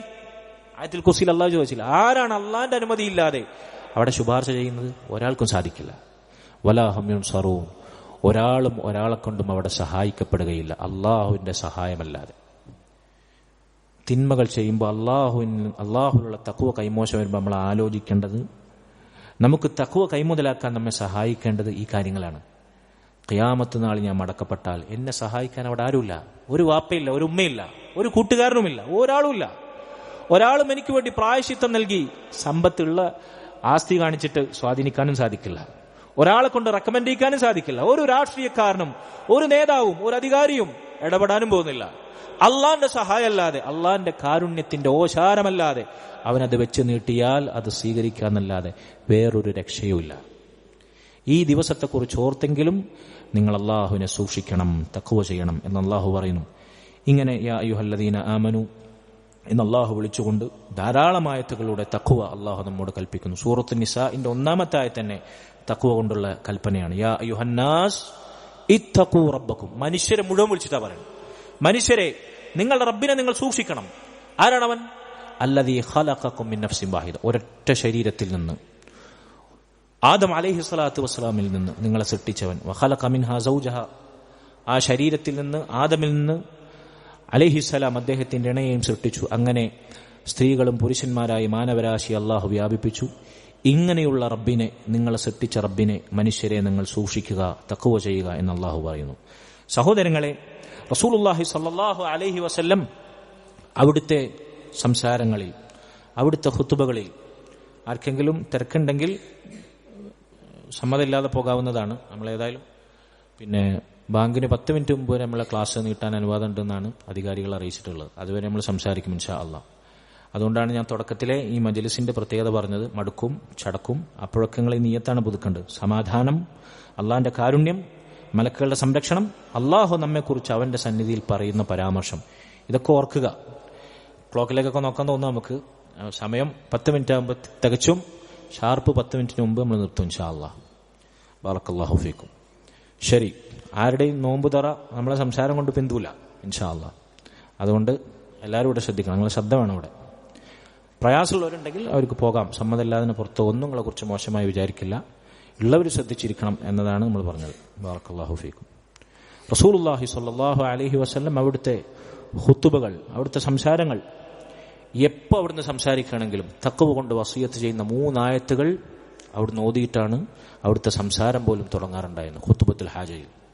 അതുകൂടാതെ ഹജ്ജത്തുൽ വദാഇൽ റസൂലുള്ളാഹി സ്വഹാബത്തിന് ഉപദേശിച്ച ഉപദേശങ്ങളിൽ ഇത്തഖുല്ലാഹ റബ്ബക്കും, നിങ്ങൾ നിങ്ങളുടെ റബ്ബിനെ സൂക്ഷിക്കണം, തഖ്വ ചെയ്യണം എന്ന് പ്രത്യേകം പറഞ്ഞിട്ടുണ്ട്. എന്നിട്ടാണ് പറഞ്ഞത് സ്വല്ലു ഖംസക്കും, 5 നേരത്തെ നിസ്കാരം നിങ്ങൾ നിലനിർത്തണം. വസൂമു ശഹറക്കും, റമദാനിൽ നിങ്ങൾ നിർബന്ധമായ നോമ്പെടുക്കണം. വഅദ്ദു സകാത അംവാലിക്കും, നിങ്ങളുടെ നിർബന്ധമായ സക്കാത്ത് നിങ്ങൾ കൊടുത്തുവിട്ടണം. വഅതിഉ ദ അംറക്കും, മുസ്ലിമീങ്ങളാണെങ്കിൽ ഇസ്ലാമിക രാജ്യത്തെ ഭരണാധികാരികൾ അനുസരിക്കണം, അവർക്കെതിരെ വിപ്ലവം നയിക്കരുത്, ഇറങ്ങി പുറപ്പെടരുത്. തദ്ഖുലു ജന്നത റബ്ബിക്കും, എങ്കിൽ നിങ്ങളുടെ റബ്ബിന്റെ സ്വർഗത്തിൽ നിങ്ങൾക്ക് പ്രവേശിക്കാം. നോക്കൂ, നിങ്ങൾ നിസ്കാരത്തിനും നോമ്പിനും സക്കാത്തിനും ഇസ്ലാമിന്റെ അടിത്തറകൾക്ക് മുമ്പ് ആദ്യം റസൂലുള്ളാഹി പറഞ്ഞത് എന്താണ്? ഇത്തഖുല്ലാഹ റബ്ബക്കും, നിങ്ങളുടെ റബ്ബിനെ നിങ്ങൾ തഖ്വ ചെയ്യണമെന്നാണ്. കാരണം ഈ നോമ്പും നിസ്കാരവും സക്കാത്തും ഹജ്ജും മറ്റു ഇസ്ലാമിലെ എല്ലാ നന്മകളും സമാഹരിക്കുന്ന ഞാൻ നേരത്തെ പറഞ്ഞ ഒറ്റമൂലിയാണ് തഖ്വ. അതുകൊണ്ടാണ് തഖ്വ ആദ്യം പറഞ്ഞത്. റസൂലുള്ളാഹി സ്വല്ലല്ലാഹു അലൈഹി വസല്ലം മുആദ് ബിൻ ജബൽ റളിയല്ലാഹു അൻഹു വസിയത്ത് ചോദിച്ചു ചെന്നപ്പോൾ റസൂലുള്ള ഉപദേശിച്ചു ഇത്തഖില്ലാഹ ഹൈസുമാ കുന്ത. ഒന്നാമത്തെ വാചകം, ഏതവസ്ഥയിലാണെങ്കിൽ എവിടെയാണെങ്കിലും നീ അല്ലാഹുവിനെ തഖ്വ ചെയ്യുക. ഒന്നാമത് പറഞ്ഞ ഉപദേശമാണ്. രണ്ടാമത്തേത് തിന്മകൾ സംഭവിച്ചാൽ ഉടനെ തൗബ ചെയ്ത് നന്മയിലേക്ക് മടങ്ങുക. ആ തിന്മയെ നന്മ മായ്ച്ചു കളയും. തൗബയും നന്മയും മുൻപ് ചെയ്ത തിന്മകളെ മായ്ച്ചു കളയും. രണ്ടാമത്തെ ഉപദേശം. മൂന്നാമത്തേത് ഹസനിൻ, ജനങ്ങളോട് ഭംഗിയായി മനോഹരമായി പെരുമാറുക. മൂന്നാമത്തെ ഉപദേശം. സഹോദരങ്ങളെ, ഈ ഉപദേശം അത്ഭുതമാണ്. ഇതിനെ വിശദീകരിക്കാൻ എന്ന് കഴിഞ്ഞാൽ ഇസ്ലാമിന്റെ മൊത്തം നമുക്ക് വിശദീകരിക്കേണ്ടി വരും. നോക്കൂ നിങ്ങൾ, ഞാൻ ചുരുങ്ങി പറയാം. പണ്ഡിതന്മാർ പറഞ്ഞു 3 വാചകങ്ങളാണുള്ളത്, 3 ഉപദേശം. റസൂലുള്ളാഹിനോട് സഹാബി ഒരൊറ്റ ചോദ്യം ചോദിച്ചുള്ളൂ, നബി എനിക്ക് വസിയത്ത് തന്നാലും. റസൂലുള്ള പറഞ്ഞത് 3 വാചകങ്ങൾ. റസൂലുള്ളാഹിന്റെ ഹദീസുകളുടെ അത്ഭുതമാണ്, അതിന്റെ ദൃഷ്ടാന്തമാണ് ഈ ഹദീസ്, അതിനൊരു ഉദാഹരണമാണ്. ഒന്നാമത്തെ വാചകം എന്താണ്? നിങ്ങൾ അള്ളാഹുവിനെ തഖ്വ ചെയ്യണം. തഖ്വ എന്താ നമ്മൾ വിശദീകരിച്ചു. സകല ഹറാം ഒഴിവാക്കണം, അള്ളാഹു നിർബന്ധമാക്കിയ സകല നന്മകളും പ്രവർത്തിക്കണം, സ്വർഗം ആഗ്രഹിക്കണം, നരകം ഭയപ്പെടണം, ഖുർആനും സുന്നത്തും അനുസരിച്ച് ജീവിക്കണം. അതായിരിക്കണം നമ്മൾ കൈമുതലാക്കേണ്ടത്. ഇതാണ് തഖ്വ. ഈ തഖ്വ എന്ന് പറഞ്ഞാൽ നമുക്ക് അള്ളാഹുവിനോടുള്ള ഹക്കാണ്, അള്ളാഹുവിനോടുള്ള ബാധ്യതയാണ്. അള്ളാഹ് പറഞ്ഞതനുസരിച്ച് ജീവിക്കുക, അള്ളാഹ് വിലക്കിയത് ഒഴിവാക്കുക എന്നുള്ളത് ആരോടുള്ള ഹക്കാണ്? അള്ളാഹുവിനോടുള്ള നമ്മുടെ ബാധ്യതയാണ്. ആണോ അല്ലേ? സംശയമുണ്ടോ? അള്ളാഹുവിനോടുള്ള ഹക്കാണ്, ഹഖ്ഖുൻ ലില്ലാ. രണ്ടാമത് റസൂൽ പറഞ്ഞു തിന്മകൾ സംഭവിക്കും. മനുഷ്യന്മാരാണോ തെറ്റുകൾ സംഭവിക്കും, ഹറാമുകൾ ചെയ്യും. പക്ഷേ തിന്മകൾ സംഭവിക്കുന്നവരിൽ ഉത്തമരാരാണ്? വഖൈറുൽ ഖത്താഈൻ അത്തവ്വാബൂൻ. ആ തെറ്റ് തെറ്റാണെന്ന് മനസ്സിലാക്കി ആത്മാർത്ഥമായ ഖേദമുണ്ടായി ആ തെറ്റിലേക്ക് ഇനി തിരിഞ്ഞു നടക്കില്ല എന്ന് ഉറപ്പിച്ച് തൗബ ചെയ്ത് തിരിച്ചു നന്മയിലേക്ക് നടക്കുന്നവരാണ്. അവരാണ് തെറ്റ് ചെയ്യുന്നവരിൽ ഉത്തമർ. തെറ്റിൽ നിന്ന് തെറ്റിലേക്ക് വീണ്ടും ഉറച്ചു പോകുകയും തെറ്റ് തിരുത്താതെ തൗബ ചെയ്യാതെ പോവുകയും ചെയ്താൽ അവർ ദോഷികളിൽ, പാപികളിൽ ഏറ്റവും നീചരായിരിക്കും. അള്ളാഹു പുറത്തു നൽകാത്ത ആളുകളായിരിക്കും. പക്ഷേ എത്ര വലിയ തിന്മയാണെങ്കിലും ആത്മാർത്ഥമായ ഖേദം, അതാണ് തൗബ സ്വീകരിക്കാനുള്ള ഒന്നാമത്തെ ഷർത്ത്. ചെയ്ത തെറ്റ് തെറ്റാണെന്നുള്ള ഉറച്ച ബോധ്യത്തോടെ മനസ്സിൽ അത് ഓർക്കുമ്പോഴൊക്കെ വിങ്ങലുണ്ടാവുക, നെഞ്ചു പടക്കുക, ചെയ്തു പോയല്ലോ റബ്ബേ എന്നാ ഖേദം പിടപ്പുണ്ടല്ലോ. ഇതാണ് തൗബയുടെ ഒന്നാമത്തെ ഷർത്ത്. 2, തൗബ ചെയ്തിട്ട് വീണ്ടും അടുത്ത തെറ്റ് ഞാൻ അറിയില്ല. റമദാൻ തൗബയുടെ മാസക്കാലാവുക, മനസ്സിൽ എന്താണ് ആഗ്രഹം? റമദാൻ കഴിഞ്ഞിട്ട് വേണം നിർത്തിയതൊക്കെ തുടങ്ങാൻ. ഈ തൗബ കാക്ക തൗബയാണ്. അല്ലെങ്കിൽ നസാറാക്കൾ ചെയ്യുന്ന പോലെ കുമ്പസാര തൗബയാണ്. എന്തിനാണ് അവർ കുമ്പസരിക്കുന്നത്? അടുത്ത തിന്മകൾക്കുള്ള മുൻകൂർ ജാമ്യം എടുക്കാൻ വേണ്ടിയാണ്. അതുപോലെയല്ല മുസ്ലിമിന്റെ തൗബ. ആത്മാർത്ഥമായ തൗബയുടെ ഒന്നാമത്തെ ലക്ഷണം ചെയ്ത തെറ്റിന്റെ പേരിൽ അതിയായ ഖേദമുണ്ടാവുക. അതൊരു പടപ്പിനോട് നിങ്ങൾ പറയണ്ട, പടച്ചവനോട് മാത്രം പറയുക. സൃഷ്ടികളോട് ചെയ്തതാണെങ്കിൽ സാമ്പത്തികമായ ഇടപാടോ അല്ലെങ്കിൽ അനാവശ്യം പറഞ്ഞതാണെങ്കിൽ അവരെ കൊണ്ട് പൊരുത്തപ്പെടിക്കുക. ഇനി അവരെ കൊണ്ട് പൊരുത്തപ്പെടിക്കാൻ പോയി കഴിഞ്ഞാൽ കൂടുതൽ പ്രശ്നം വഷളാവുന്നുണ്ടെങ്കിലോ അവരോട് പറയേണ്ടതില്ല എന്നാ പണ്ഡിതന്മാർ. അവർക്ക് വേണ്ടി നിങ്ങളുടെ നിസ്കാരത്തിലും സുജൂദിലും നിങ്ങളുടെ ദുആകളിലൊക്കെ അവർക്ക് വേണ്ടി പൊറുക്കലിനെ തേടുക. നമ്മൾ അനാവശ്യം ആരെങ്കിലും കുറിച്ച് പറഞ്ഞിട്ടുണ്ടെങ്കിൽ ശ്രദ്ധിക്കണം, ഇതൊരു സൂക്ഷ്മമായ മസലയാണ്. നമ്മൾ ആളുകളെ കൊണ്ട് പൊരുത്തപ്പെടിക്കുന്ന രംഗമുണ്ടല്ലോ, ആളുകളെ കുറിച്ച് ഗീബത്ത് പറയുക, അവരെ കുറിച്ച് അനാവശ്യം പറയുക, ഇല്ലാത്ത പ്രചരിപ്പിക്കുക, കളവ് പറയുക, ഇങ്ങനെയുള്ള സംഭവങ്ങൾ അവരോട് പൊരുത്തം വാങ്ങിയാൽ അള്ളാഹു പുറത്തു തരുള്ളൂ. അതാണ് അടിത്തറ, അതാണ് അടിസ്ഥാനം. പക്ഷെ അങ്ങനെ നമ്മൾ പൊരുത്തപ്പെടിക്കാൻ പോയാലോ അയാൾ ചിലപ്പോൾ അറിഞ്ഞിട്ടുണ്ടാവില്ല. നമ്മളിങ്ങനെ അയാളെക്കുറിച്ച് പറഞ്ഞോന്നോ ചെയ്തൊന്നും അയാൾ അറിഞ്ഞിട്ടുണ്ടാവില്ല. നമ്മളത് അയാളോട് പോയി അറിയിച്ചാൽ മുമ്പുള്ളതിനേക്കാളേറെ വഷളാകുന്ന രൂപത്തിൽ ആ ബന്ധം പോവും. അല്ലെങ്കിൽ അയാൾ പിന്നെ നമ്മളോട് ജീവിതകാലം മുഴുവൻ അടുക്കാതെ ശത്രുത വെച്ച് പ്രശ്നം കൂടുതൽ ഗൗരവത്തിലേക്ക് പോകും. അങ്ങനെയാണെങ്കിൽ പറയേണ്ടതില്ല എന്നാണ്. മറിച്ച് എന്താ ഇതിനുള്ള പരിഹാരം? അയാൾക്ക് വേണ്ടി നമ്മുടെ ദുആകളിലും തേട്ടങ്ങളിലും നമ്മൾ ഇസ്തിഗ്ഫാറും, അയാൾക്ക് വേണ്ടി നമ്മൾ പൊറുക്കലിനെ ചോദിക്കും. മറ്റൊരു കാര്യം, അയാളെക്കുറിച്ച് നമ്മൾ മോശമായി പറഞ്ഞ ഇടങ്ങളിലെല്ലാം അയാളെക്കുറിച്ച് നല്ലത് പറയാം, ഉള്ളത് പറയാം, ഇല്ലാത്തുണ്ടാക്കി പറയണമെന്നല്ല. അയാളിലുള്ള എന്തെങ്കിലും നന്മകൾ ഉണ്ടാവുമല്ലോ അത് പറയുക. അയാളെക്കുറിച്ച് മോശമായി പറഞ്ഞെടുത്ത് നന്മകൾ കൊണ്ട് അത് പരിഹരിക്കുക. അയാൾക്ക് വേണ്ടി നമ്മൾ അള്ളാഹുവിനോട് ദുആ ചെയ്യുക, എങ്കിൽ അള്ളാഹു വിട്ടുവീഴ്ച ചെയ്യുന്നതാണ്. ഇത് അയാളോട് തുറന്നു പറഞ്ഞാൽ പ്രശ്നം കൂടുതൽ വഷളാകുമെങ്കിൽ, അല്ലാത്തവരാണെങ്കിലോ മാനസിക വിശാലതയുള്ളവരാണെങ്കിൽ അവരോട് തുറന്നു പറയുക തന്നെ വേണം. അങ്ങനെ പൊരുത്തപ്പെടിക്കണം. ഇങ്ങനെ നമ്മൾ അതല്ലാത്ത തിന്മകൾ, നമ്മൾ രഹസ്യമായി ചെയ്ത തിന്മകൾ, അത് പടച്ചവന്റെ മുമ്പിൽ മാത്രം ഏറ്റു പറഞ്ഞാൽ മതി. അവന്റെ മുമ്പിൽ കണ്ണുനീർ വാർത്ത് അവനോട് ഏറ്റു പറയും. അള്ളാഹു പുറത്തു വരും. സഹോദരങ്ങളെ, എത്ര കുന്നുകൂട്ടി കൂമ്പാരമാക്കി നമ്മൾ തിന്മകൾ ചെയ്താലും, എത്ര കടുത്ത തിന്മകളാണെങ്കിലും നിരാശയരുത്, അള്ളാഹു പുറത്തു വരും. അള്ളാഹു പുറത്തു നൽകാൻ ഇഷ്ടപ്പെടുന്നവനാണ്. തൗബ ചെയ്യുന്നവരെ ഇഷ്ടപ്പെടുന്നവനാണ് നമ്മുടെ റബ്ബ്. നഷ്ടപ്പെട്ട കുഞ്ഞിനെ ആൾക്കൂട്ടത്തിൽ നിന്ന് പിന്നെ യുദ്ധരംഗത്ത് നിന്ന് തിരിച്ചു കെട്ടി ആ കുഞ്ഞിനെ മാറോടണച്ച് അമൃതകുംഭം പകർന്നു നൽകുന്ന, പാൽ നുകരുന്ന ആ രംഗത്ത് നിങ്ങളൊന്ന് ആലോചിച്ച് നോക്കൂ. ആ കുഞ്ഞിനോട് ഉമ്മാക്കുണ്ടാകുന്ന സ്നേഹം എത്രയാണ് ഇഷ്ടം, അതിനേക്കാൾ റബ്ബ് സന്തോഷിക്കുമെന്നാണ്. അവനോട് തെറ്റ് ചെയ്ത് തൗബ ചെയ്യുന്ന അടിമ ആത്മാർത്ഥമാണെങ്കിൽ. ഖുൽ യാ ഇബാദിയല്ലദീന, എന്തായിരുന്നു? ഖുൽ യാ ഇബാദിയല്ലദീന, എന്തായിരുന്നു തെറ്റ്? എന്തായിരുന്നു ആയത്ത്? ഖുൽ യാ ഇബാദിയല്ലദീന അസ്റഫു അലാ അൻഫുസിഹിം ലാ തഖ്നതു മിർ റഹ്മത്തില്ലാ. സ്വന്തത്തോട് അതിക്രമം പ്രവർത്തിച്ച് തിന്മകൾ ചെയ്ത അടിമകളോട് പറയുക നബിയെ, എന്റെ അടിമകളോട് പറയുക. തിന്മ ചെയ്തവർ വിളിച്ചിട്ടുള്ളവർ, തിന്മകൾ ചെയ്ത് അതിക്രമം പ്രവർത്തിച്ച എന്റെ അടിമകളാണവർ, അവരോട് പറയുക നബിയെ, ലാ തഖ്നതു മിർ റഹ്മത്തില്ലാ, അള്ളാഹു പുറത്തു തരുമെന്ന അവന്റെ കാരുണ്യത്തെപ്പറ്റി നിങ്ങൾ നിരാശരാവരുതേ, അള്ളാഹിന്റെ റഹ്മത്തിൽ നിങ്ങൾ നിരാശരാകരുതേ. ഇന്നല്ലാഹ യഗ്ഫിറു ദുനൂബ ജമീഅ, അള്ളാഹു നിങ്ങളുടെ തിന്മകളെല്ലാം പുറത്തു തരും. പൊറുക്കേണ്ടതുപോലെ അള്ളാഹുവിനോട് നമ്മൾ മഗ്ഫിറത്ത് ചോദിച്ചാൽ. അപ്പോൾ തൗബ ആത്മാർത്ഥമായി ഖേദത്തോടുകൂടിയായിരിക്കുക. ഇനി ഒരിക്കലും അതിലേക്ക് മടങ്ങുകയില്ല എന്ന് ഉറപ്പിച്ചുകൊണ്ട് തൗബ ചെയ്യുക. അല്ലാത്ത തൗബയാകുകയില്ല. ഒരിക്കലും അതിലേക്ക് മടങ്ങുകയില്ല എന്നുറപ്പിക്കുക. ആ തിന്മയുടെ എന്തെങ്കിലും അംശം നമ്മുടെ ജീവിതത്തിൽ ഇപ്പോഴുണ്ടെങ്കിൽ അതെല്ലാം വേരോടെ പിഴുതെറിയുക. ഇന്നത്തോടുകൂടി ഇത് അവസാനിപ്പിക്കുക. ഇതാണ് തൗബ ആത്മാർത്ഥമാകാനുള്ള 3 നിബന്ധനകൾ. ഇങ്ങനെ നമ്മൾ തൗബ ചെയ്ത് നന്മയിലേക്ക് തിരിഞ്ഞു നടന്നാൽ നമ്മുടെ തിന്മകളെല്ലാം അത് ചെയ്തതുപോലുമില്ലാത്ത രൂപത്തിൽ, നമ്മൾ ചെയ്തിട്ടുണ്ട്, അത് ചെയ്യാത്ത രൂപത്തിൽ അള്ളാഹു മായ്ച്ചു കളയുന്നതാണ്. അതിന്റെ പേരിൽ നമ്മൾ ശിക്ഷിക്കൂല. ആ തൗബ നന്മകൾ രേഖപ്പെടുത്താൻ, ആ തിന്മകൾക്ക് പകരം ചിലപ്പോൾ നന്മകൾ നമുക്ക് അള്ളാഹു അതിന്റെ പേരിൽ രേഖപ്പെടുത്തുകയും ചെയ്യും. നോക്കൂ നിങ്ങൾ, അതാണ് രണ്ടാമത്തെ കാര്യമേ റസൂലുള്ളാഹി പറഞ്ഞത്. ഇത് ആരോടുള്ള ഹക്കാണ്? ഒന്നാമതായി നമ്മൾ പറഞ്ഞു തഖ്വ എന്നുള്ള അള്ളാഹുവിനോടുള്ള ഹക്ക്. രണ്ടാമത് തിന്മ ചെയ്താൽ തൗബ ചെയ്ത് നന്മയിലേക്ക് തിരിഞ്ഞു നടന്നതിനെ പരിഹരിക്കുക എന്നുള്ളത് ആരോടുള്ള ഹക്കാണ്? പറയൂ നിങ്ങൾ. നമ്മൾ നമ്മോട് പാലിക്കേണ്ട ഹക്കാണ്. നമ്മൾ സ്വന്തം നഫ്സിനോട് പാലിക്കേണ്ട ഹക്കാണ്. ഹക്കുൽ നഫ്സ്, അള്ളാഹിനോടുള്ള ഹക്ക് കഴിഞ്ഞു. രണ്ടാമത്തെ ഉപദേശത്തിൽ സ്വന്തം നഫ്സിനോടുള്ള ഹക്ക് കഴിഞ്ഞു. ഇനി മൂന്നാമത് ആരോടാണ് ഹക്ക് ബാക്കിയുള്ളത്? ആരോടാണ്? മറ്റുള്ളവരോട്, മറ്റു ജനങ്ങളോട്. എന്താണ് അവരോടുള്ള ഹക്ക്? വഖാലിഖിൻ നാസ ബിഖുലുഖിൻ ഹസൻ, ജനങ്ങളോട് ഭംഗിയായി പെരുമാറുക, മനോഹരമായി അവരോട് പെരുമാറുക. ഇതാണ് ജനങ്ങളോടുള്ള ഹക്ക്. ഈ 3 ഹക്കും ഒരാൾ പാലിച്ച് ജീവിച്ചാൽ അവൻ യഥാർത്ഥ മുസ്ലിമായി പാലിച്ച് ജീവിച്ചു. ആണോ അല്ലേ? അള്ളാഹിനോടുള്ള ഹക്ക്, സൃഷ്ടികളോടുള്ള ഹക്ക്, സ്വന്തത്തോടുള്ള ഹക്ക്. അള്ളാഹുവിനോടുള്ള ഹക്കാണ് തഖ്വ, സ്വന്തത്തോടുള്ള ഹക്കാണ് തിന്മകൾ ഒഴിവാക്കി തൗബ ചെയ്ത് നന്മയിൽ മുന്നേറുക എന്നുള്ളത്. മറ്റുള്ളവരുള്ള ഹക്കാണ് അവരോട് മാന്യമായി ഭംഗിയുള്ള പെരുമാറ്റം കാഴ്ചവെക്കുക എന്നുള്ളത്. അള്ളാഹു നമുക്ക് നല്ല തൗഫീഖ് നൽകുമാറാകട്ടെ. ഇതിന് മുന്നിൽ നിൽക്കുന്ന വസിയത്താണ് തഖ്വ. അതുകൊണ്ട് സഹോദരങ്ങളെ, തഖ്വ എന്നത് ചില്ലറ കാര്യമല്ല. മുൻഗാമികളിൽ ചിലർ തഖ്വയെക്കുറിച്ച് പറഞ്ഞ വരികൾ ഞാൻ നിങ്ങളെ കേൾപ്പിക്കാം. പ്രധാനപ്പെട്ട ചില കാര്യങ്ങൾ, എന്നിട്ട് നമുക്ക് അവസാനിപ്പിക്കാം ഇൻഷാ അല്ലാഹ്. മഹാനായ ഇമാം അഹ്മദ് ബിൻ ഹംബൽ റഹിമഹുല്ലാ അദ്ദേഹത്തിന്റെ കവിതാ ശകലങ്ങളിൽ ഒന്നായി പറയപ്പെട്ടത് ഇങ്ങനെയാണ്: ഇദാ മാ ഖലൗത അദ്ദഹറ യൗമൻ ഫലാ തഖുൽ ഖലൗതു വലാകിൻ ഖുൽ അലയ്യ റഖീബു. നീ ഏതെങ്കിലും സാഹചര്യത്തിൽ ഒറ്റപ്പെട്ടു, നിന്റെ മനസ്സും പിശാചും ശൈത്താനും നിന്നെ തിന്മ ചെയ്യാൻ മാടി വിളിച്ചു, നീ ഒറ്റക്കാണ്, നീ മനസ്സിലാക്കുന്ന ആരും എന്നെ കാണുന്നില്ല. ഫലാ തഖുൽ ഖലൗത്, നീ ഒറ്റക്കാണെങ്കിലും നീ പറഞ്ഞേക്കരുത് ഞാൻ ഒറ്റക്കാണെന്ന്. നീ പറയരുത്, നീ ഒറ്റക്കായി പോയെങ്കിലും നീ ഒറ്റക്കാണെന്ന് നീ പറയരുത്. വലാകിൻ ഖുൽ അലയ്യ റഖീബു, മറിച്ച് നീ നിന്നോട്, നിന്റെ മനസാക്ഷിയോട് മന്ത്രിക്കേണ്ടത് എന്താണെന്നോ, നിന്നെ എപ്പോഴും സദാ നിരീക്ഷിച്ചു വീക്ഷിച്ചു കൊണ്ടിരിക്കുന്ന ഒരു റബ്ബുണ്ട് നിനക്ക് മുകളിൽ എന്ന് നീ നിന്നോട് പറയണം. എപ്പോഴാണ് ആളുകൾ തിന്മ ചെയ്യുക? ഞാൻ ഒറ്റക്കാണ്, ആരും കാണാനില്ല, ആരും കേൾക്കാനില്ല, ആരും അറിയില്ല.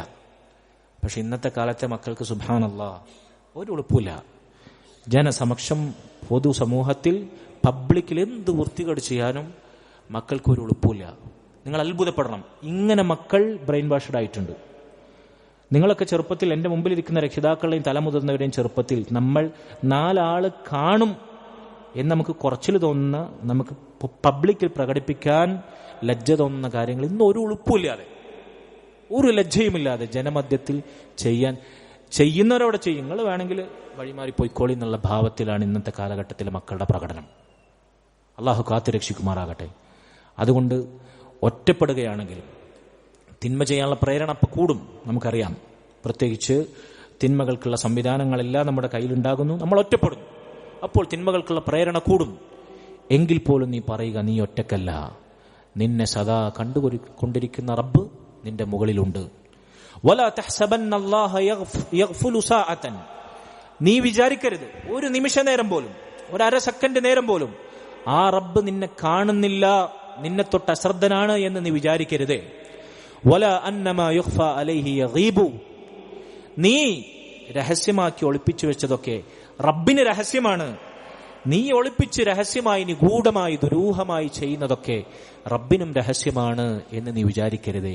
അവന്റെ മുമ്പിൽ എല്ലാ രഹസ്യങ്ങളും പരസ്യമാണ് എന്ന് തിന്മകൾ ചെയ്യാൻ ഒറ്റപ്പെടുമ്പോൾ നീ നിന്നോട് മന്ത്രിക്കുക എന്ന് ഇമാം അഹ്മദ് റഹിമഹുല്ലാ പറയുന്നു.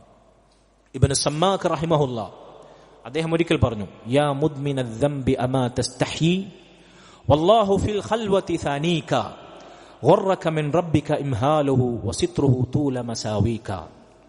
ഓ തിന്മകളിൽ ആറാടിയവനെ, തിന്മകളിൽ നിന്ന് തിന്മകളിലേക്ക് അബദ്ധസഞ്ചാരം നടത്തുന്നവനെ, നീ ലജ്ജിക്കുന്നില്ലടോ. നമ്മുടെ നാടൻ ഭാഷയിൽ പറയുകയാണെങ്കിൽ നിനക്ക് ഉളുപ്പില്ലടോ.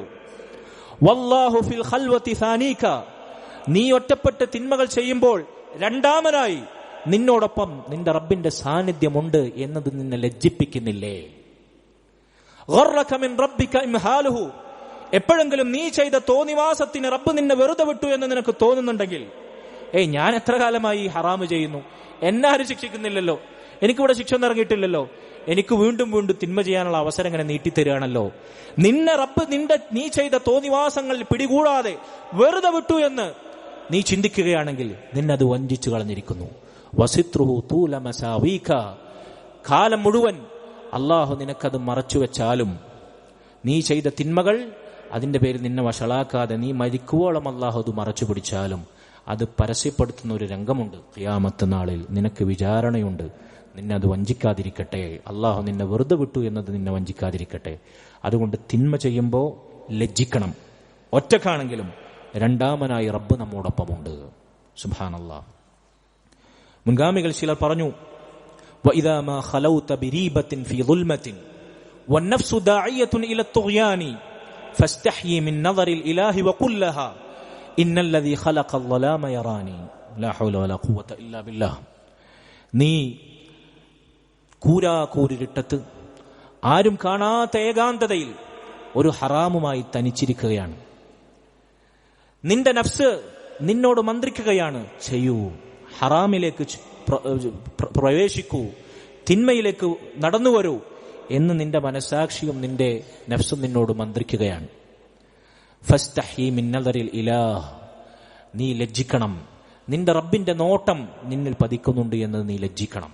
വഖുൽ ലഹാ, നീ നിന്റെ നഫ്സിനോട് പറയണം, ഇന്നല്ലദീ ഖലഖൽ ളലാമ യറാനി, ഏതൊരു ഇരുട്ടിന്റെ ഏകാന്തതയിലാണോ തിന്മ ചെയ്യാൻ നിനക്ക് പ്രേരണയുണ്ടായത്, ആ ഇരുട്ടിനെ സൃഷ്ടിച്ചവനാണോടോ നിന്റെ റബ്ബ്, ആ റബ്ബ് നിന്നെ കാണുന്നുണ്ടോ എന്ന് നീ നിന്റെ നഫ്സിനോട് മന്ത്രിക്കണം. അല്ല, ഇരുട്ടായി കഴിഞ്ഞാലാണ് ആളുകൾക്ക് തിന്മകളും തോന്നിവാസങ്ങളും ചെയ്യാൻ കൂടുതൽ പ്രേരണയുണ്ടാകുന്നത്. ഇരുട്ടിന്റെ മറവിലാണ് അധിക തിന്മകൾ നടമാടുന്നത്. ഇരുട്ടാണ് നിന്നെ അതിനെ പ്രേരിപ്പിച്ചതെങ്കിൽ, ഇരുട്ടിലെ ഏകാന്തതയും ദുരൂഹതയുമാണ് നിഗൂഢതയുമാണ് നിന്നെ അതിനെ പ്രേരിപ്പിച്ചെങ്കിൽ, ആ ഇരുട്ടിനെ പടച്ച റബ്ബുണ്ടടോ, നിന്നെ കാണുന്നുണ്ടടോ എന്ന് നീ നിന്നോട് പറയുക, നിന്നെ അത് ലജ്ജിപ്പിക്കുക എന്ന് മുൻഗാമികൾ പറയുന്നു. മറ്റൊരിക്കൽ വേറെ ചിലർ പറഞ്ഞു, യാ മൻ യറാ മദ്ദൽ ബഊദി ജനാഹഹു ഫീ ദുൽമത്തിൽ ലൈലിൽ ബഹീമിൽ അൽയലി, ഓ കൂരിരുട്ടിന്റെ അന്ധകാരത്തിൽ ചിറക് വിരിച്ചു പറക്കുന്ന കൊതുകിന്റെ ചിറകടി പോലും കാണുന്നവനെ റബ്ബേ, വയറാനിയാത ഉറൂഖിഹാ ഫീ നഹ്രിഹാ വൽ മുഖ് യജ്രി ഫീ തിൽകൽ ഇളാമിൻ നുഹലി, ചെറിയ ജീവികളുടെ രക്തം പ്രവഹിക്കുന്ന സിരകളും അവരുടെ എല്ലുകൾക്കുള്ളിലുള്ള മജ്ജയുടെ സഞ്ചാരവും കാണുന്നവനെ, ഉംനുൻ അലയ്യ ബിതൗബത്തിൻ തംഹൂ ബിഹാ, അല്ലാഹുവേ എന്റെ തിന്മകളെ മായ്ച്ചു കളയുന്ന തൗബ നീ എനിക്ക് അരുളയണമേ. മാ കാന മിന്നി ഫി സമാനിൽ അവ്വലി, മുൻപ് ഞാൻ ചെയ്തു പോയ വീഴ്ചകളിലെല്ലാം എനിക്ക് നീ പാപമോചനം നൽകണമേ എന്ന് മുൻഗാമികൾ ചിലർ അള്ളാഹുവിനോട് ദുആ ചെയ്തതുപോലെ. ഇതിലെ പാഠം എന്താണ്? ചെറിയ കൊതുകിന്റെ ചിറകടി പോലും കാണുന്ന റബ്ബിനെ കാണാതെ നമുക്ക് എന്ത് ചെയ്യാനാണ് സഹോദരങ്ങൾ? ഇരുട്ടിനെ പടച്ച റബ്ബിന്റെ കാഴ്ചയിൽ നിന്ന് തെന്നിമാറി എന്ത് തോന്നിവാസം പ്രവർത്തിക്കാനാണ് നമ്മൾ. അതുകൊണ്ട് ഈ റമദാനിൽ നമ്മൾ നേടുന്ന തഖ്വ എന്ന മഹാസമ്പാദ്യം, ഇത് ഞാൻ നേരത്തെ തുടക്കത്തിൽ സൂചിപ്പിച്ചതുപോലെ സർവ്വ നന്മകളും, ഐഹികമായതാകട്ടെ പാരത്രികമായതാകട്ടെ, സർവ്വ നന്മയും സൗഭാഗ്യവും വിജയവും സമ്പത്തും ധന്യതയും സമാധാനവും നമുക്ക് നേടിത്തരുന്ന ഒറ്റമൂലിയാണ്. അല്ലാഹു സുബ്ഹാനഹു വ തആല ഈ തഖ്വയുള്ളവരിൽ നമ്മെ ഉൾപ്പെടുത്തുമാറാകട്ടെ. റമദാനിൽ ഈ തഖ്വ യാഥാർത്ഥ്യമാക്കുന്നവരിൽ ഈ നോമ്പും ഇബാദത്തുമെല്ലാം അല്ലാഹു നമുക്ക് സമ്മാനിക്കുമാറാകട്ടെ. മുൻഗാമികൾ ചിലർ തഖ്വയെക്കുറിച്ച് പറഞ്ഞ ഒരു വാചകം കൂടി പറഞ്ഞുകൊണ്ട് ഞാൻ അവസാനിപ്പിക്കാം. അവരിൽ ചിലർ പറഞ്ഞു, അൽ ഖൗഫു മിനൽ ജലീൽ, തഖ്വ എന്ന് പറഞ്ഞാൽ മഹാനായ റബ്ബിനെ ഭയപ്പെടലാണ്. വൽ അമലു ബിത്തൻസീൽ, ആ റബ്ബ് ഇറക്കിയ ഖുർആനും സുന്നത്തും കൊണ്ട് ജീവിക്കലാണ്, പ്രവർത്തിക്കലാണ്. ഖുർആനും സുന്നത്തുമാണ് മുസ്ലിം ജീവിക്കേണ്ടുന്ന ജീവിത പദ്ധതി. നമ്മൾ ആരെപ്പോലെയാകണം, എങ്ങനെ ജീവിക്കണമെന്ന് പരിശുദ്ധ ഖുർആനും സുന്നത്തും നമുക്ക് വരച്ചു കാണാം. അതാണ് നമ്മുടെ കൾച്ചർ, അതാണ് നമ്മുടെ സംസ്കാരം, അതാണ് നമ്മുടെ പെരുമാറ്റം, സ്വഭാവം, വസ്ത്രം, രൂപം, ഭാവം, ഭക്ഷണം, ഇബാദത്ത്. ദീൻ എന്ന് പറഞ്ഞാൽ സഹോദരങ്ങളെ, ചില ആളുകൾ മനസ്സിലാക്കിയ പോലെ നോമ്പ് കാലത്ത് ദീൻ വേണം, നിസ്കരിക്കാൻ ദീൻ വേണം, നിക്കാഹിന് മല്ലാക്ക കൈപ്പിച്ചു കൊടുക്കാൻ ദീൻ വേണം, ഖുത്ബത്തുൽ ഹാജ ചെല്ലാൻ, അതുപോലെ തന്നെ പെരുന്നാൾ നിസ്കാരത്തിന് ദീൻ വേണം. ഇങ്ങനെ അനുഷ്ഠാനങ്ങളിൽ, കേവല ആചാരങ്ങളിൽ മാത്രം നോമ്പ്, നിസ്കാരം, ഹജ്ജ്, കൂടി വന്നാൽ വിവാഹം, ഇവിടെയൊക്കെ ദീൻ വേണ്ടെന്നുള്ളൂ. വേറൊരു രംഗത്തും ദീൻ ഇടപെടാൻ പാടില്ല, ദീൻ ഇടപെടേണ്ടതില്ല, ദീൻ ഇടപെടുന്നില്ല എന്നൊക്കെയാണ് പലരും ധാരണ. സഹോദരങ്ങളെ, വല്ലാഹി സുമ്മത്തല്ലാ, ദീൻ ഇടപെടാത്ത, ദീൻ കൃത്യമായ മാർഗനിർദ്ദേശങ്ങൾ വരച്ചു കാണിക്കാത്ത ഏതു രംഗമാണുള്ളത്. ചില ഉദാഹരണങ്ങൾ ഞാൻ നേരത്തെ നിങ്ങളോട് പറഞ്ഞു. നമ്മുടെ രഹസ്യവേളയിൽ വരെ, നമ്മുടെ ശൗചാലയത്തിലെ മര്യാദകളിൽ വരെ, അടി മുതൽ മുടി വരെ, സഹോദരങ്ങളെ, അല്ലാഹു സുബ്ഹാനഹു വ തആലയുടെ ദീനിൽ നമുക്ക് മാർഗനിർദ്ദേശങ്ങളുണ്ട്. അള്ളാഹു അവതരിപ്പിച്ച ഇസ്ലാം അനുസരിച്ച്, ദീനനുസരിച്ച് പ്രവർത്തിക്കുക, ജീവിക്കുക, അതിലായി ജീവിച്ചു മരിക്കുക. ഇതാണ് രണ്ടാമത്തെ കാര്യം, മഹാനായ റബ്ബിനെ ഭയപ്പെടുക. മൂന്നാമത്തെ കാര്യം, വൽ ഖനാഅത്തു ബിൽ ഖലീൽ, അള്ളാഹു ദീനനുസരിച്ച് തഖ്വ മുറുകെ പിടിച്ച് അള്ളാഹുവും റസൂലും പറഞ്ഞതനുസരിച്ച് ജീവിച്ചാൽ ചിലപ്പോൾ ദുനിയാവിൽ ഒരു പക്ഷേ നമ്മൾ ആഗ്രഹിക്കുന്നത് പലതും ചിലപ്പോൾ നഷ്ടപ്പെട്ടേക്കാം, ഞെരുക്കം നേടിടേണ്ടി വന്നേക്കാം, സാമ്പത്തിക പ്രതിസന്ധി ഉണ്ടായേക്കാം. പക്ഷെ അപ്പോഴും നമ്മുടെ മനസ്സിൽ ധന്യതയുണ്ടാകുന്ന മന്ത്രം, ഉള്ളത് കൊണ്ട് തൃപ്തിപ്പെടുക. മാസാവസാനം 10 റുപ്യാണ് മിച്ചമുള്ളതെങ്കിലും അൽഹംദുലില്ലാ എന്ന് മനം തൊട്ട് പറഞ്ഞ് മനസ്സിൽ ധന്യത കാത്തു സൂക്ഷിക്കുന്ന, ഉള്ളതുകൊണ്ട് തൃപ്തിപ്പെടുന്ന, അള്ളാഹു തന്നതിൽ സമാധാനമടയുന്ന, ദുനിയാവിൽ മുകളിലുള്ളവരിലേക്ക് നോക്കാതെ ദീനിന്റെ വിഷയത്തിൽ മാത്രം മുകളിലുള്ളവരിലേക്ക് നോക്കുകയും ദുനിയാവിൽ തനിക്ക് താഴെയുള്ളവരിലേക്ക് നോക്കുകയും ചെയ്ത് കിട്ടിയതിൽ തൃപ്തിപ്പെടുന്ന അൽഹംദുലില്ലാ എന്ന് പറയുക. ഇതാണ് മൂന്നാമത്തെ കാര്യം. നാലാമത്തെ കാര്യം, വൽ ഇസ്തിഅദാദു ലിയൗമിർ റഹീൽ, എപ്പോഴും യാത്ര പോകാൻ പാഥേയമൊരുക്കി യാത്രക്ക് തയ്യാറെടുത്ത് സജ്ജരായിരിക്കുക. ഏതാണ് ആ യാത്ര? ഏത് നിമിഷവും മരിക്കും. മരിച്ചു കഴിഞ്ഞാൽ നമ്മളെല്ലാം എന്ന് വിചാരിക്കുന്ന ഈ ദുനിയാവിനോട് കാലാകാലം നമ്മൾ വിട പറഞ്ഞ് വേണ്ടപ്പെട്ടവരെ എല്ലാം ഉപേക്ഷിച്ച് യാത്ര പോകുന്നൊരു ദിവസമുണ്ട്. അത് സത്യമാണ്, അത് അനിഷേധ്യമായ സത്യമാണ്. ആ യാത്ര പോകുന്ന ദിവസത്തിന് വേണ്ടിയുള്ള വിഭവങ്ങളും പാഥേയങ്ങളും യാത്രാ സാമഗ്രികളും ഒരുക്കുക. ഏതാണ് ആ യാത്രാ പാഥേയം? അള്ളാഹു ഹജ്ജിന്റെ ആയത്തുകൾ പറയുന്നിടത്ത് ഖുർആനിൽ പറഞ്ഞു, വതസവ്വദു, നിങ്ങൾ ഹജ്ജിന് യാത്ര പോകുമ്പോൾ യാത്രക്ക് വേണ്ടുന്ന ഭക്ഷണവും വസ്ത്രവും വെള്ളമൊക്കെ ഒരുക്കണം. എന്നിട്ട് അള്ളാഹു പറഞ്ഞു, ഭൗതികമായ വിഭവങ്ങൾ പാഥേയങ്ങൾ ഒരുക്കുമ്പോഴും ഫഇന്ന ഖൈറ സാദി തഖ്വ, അവിടെയൊക്കെ നിങ്ങൾക്ക് ഏറ്റവും ഉത്തമമായ പാഥേയം അത് തഖ്വയാണ്. അതുകൊണ്ട് യാത്രക്ക് വേണ്ടിയുള്ള പാഥേയം, പരലോകത്തേക്ക് വേണ്ടിയുള്ള, മരണയാത്രക്ക് വേണ്ടിയുള്ള പാഥേയം, തഖ്വ നമ്മൾ ഒരുക്കുക. അല്ലാഹു സുബ്ഹാനഹു വ തആല അതിനുള്ള തൗഫീഖ് നൽകുമാറാകട്ടെ. ربنا آتنا في الدنيا حسنة وفي الآخرة حسنة وقنا عذاب النار. ربنا هب لنا من أزواجنا وذرياتنا قرة أعين واجعلنا للمتقين إماما. اللهم ارحم والدينا كما ربونا صغارا. اللهم ارحم والدينا كما ربونا صغارا. اللهم ارحم والدينا كما ربونا صغارا. اللهم آت نفوسنا تقواها وزكها أنت خير من زكاها أنت وليها ومولاها يا رب العالمين.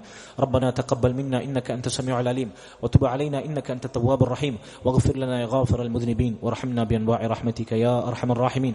والحمد لله رب العالمين وصلى الله وسلم وبارك على نبينا محمد وعلى آله وصحبه أجمعين. سبحانك اللهم وبحمدك أشهد أن لا إله إلا أنت أستغفرك وأتوب إليك. السلام عليكم.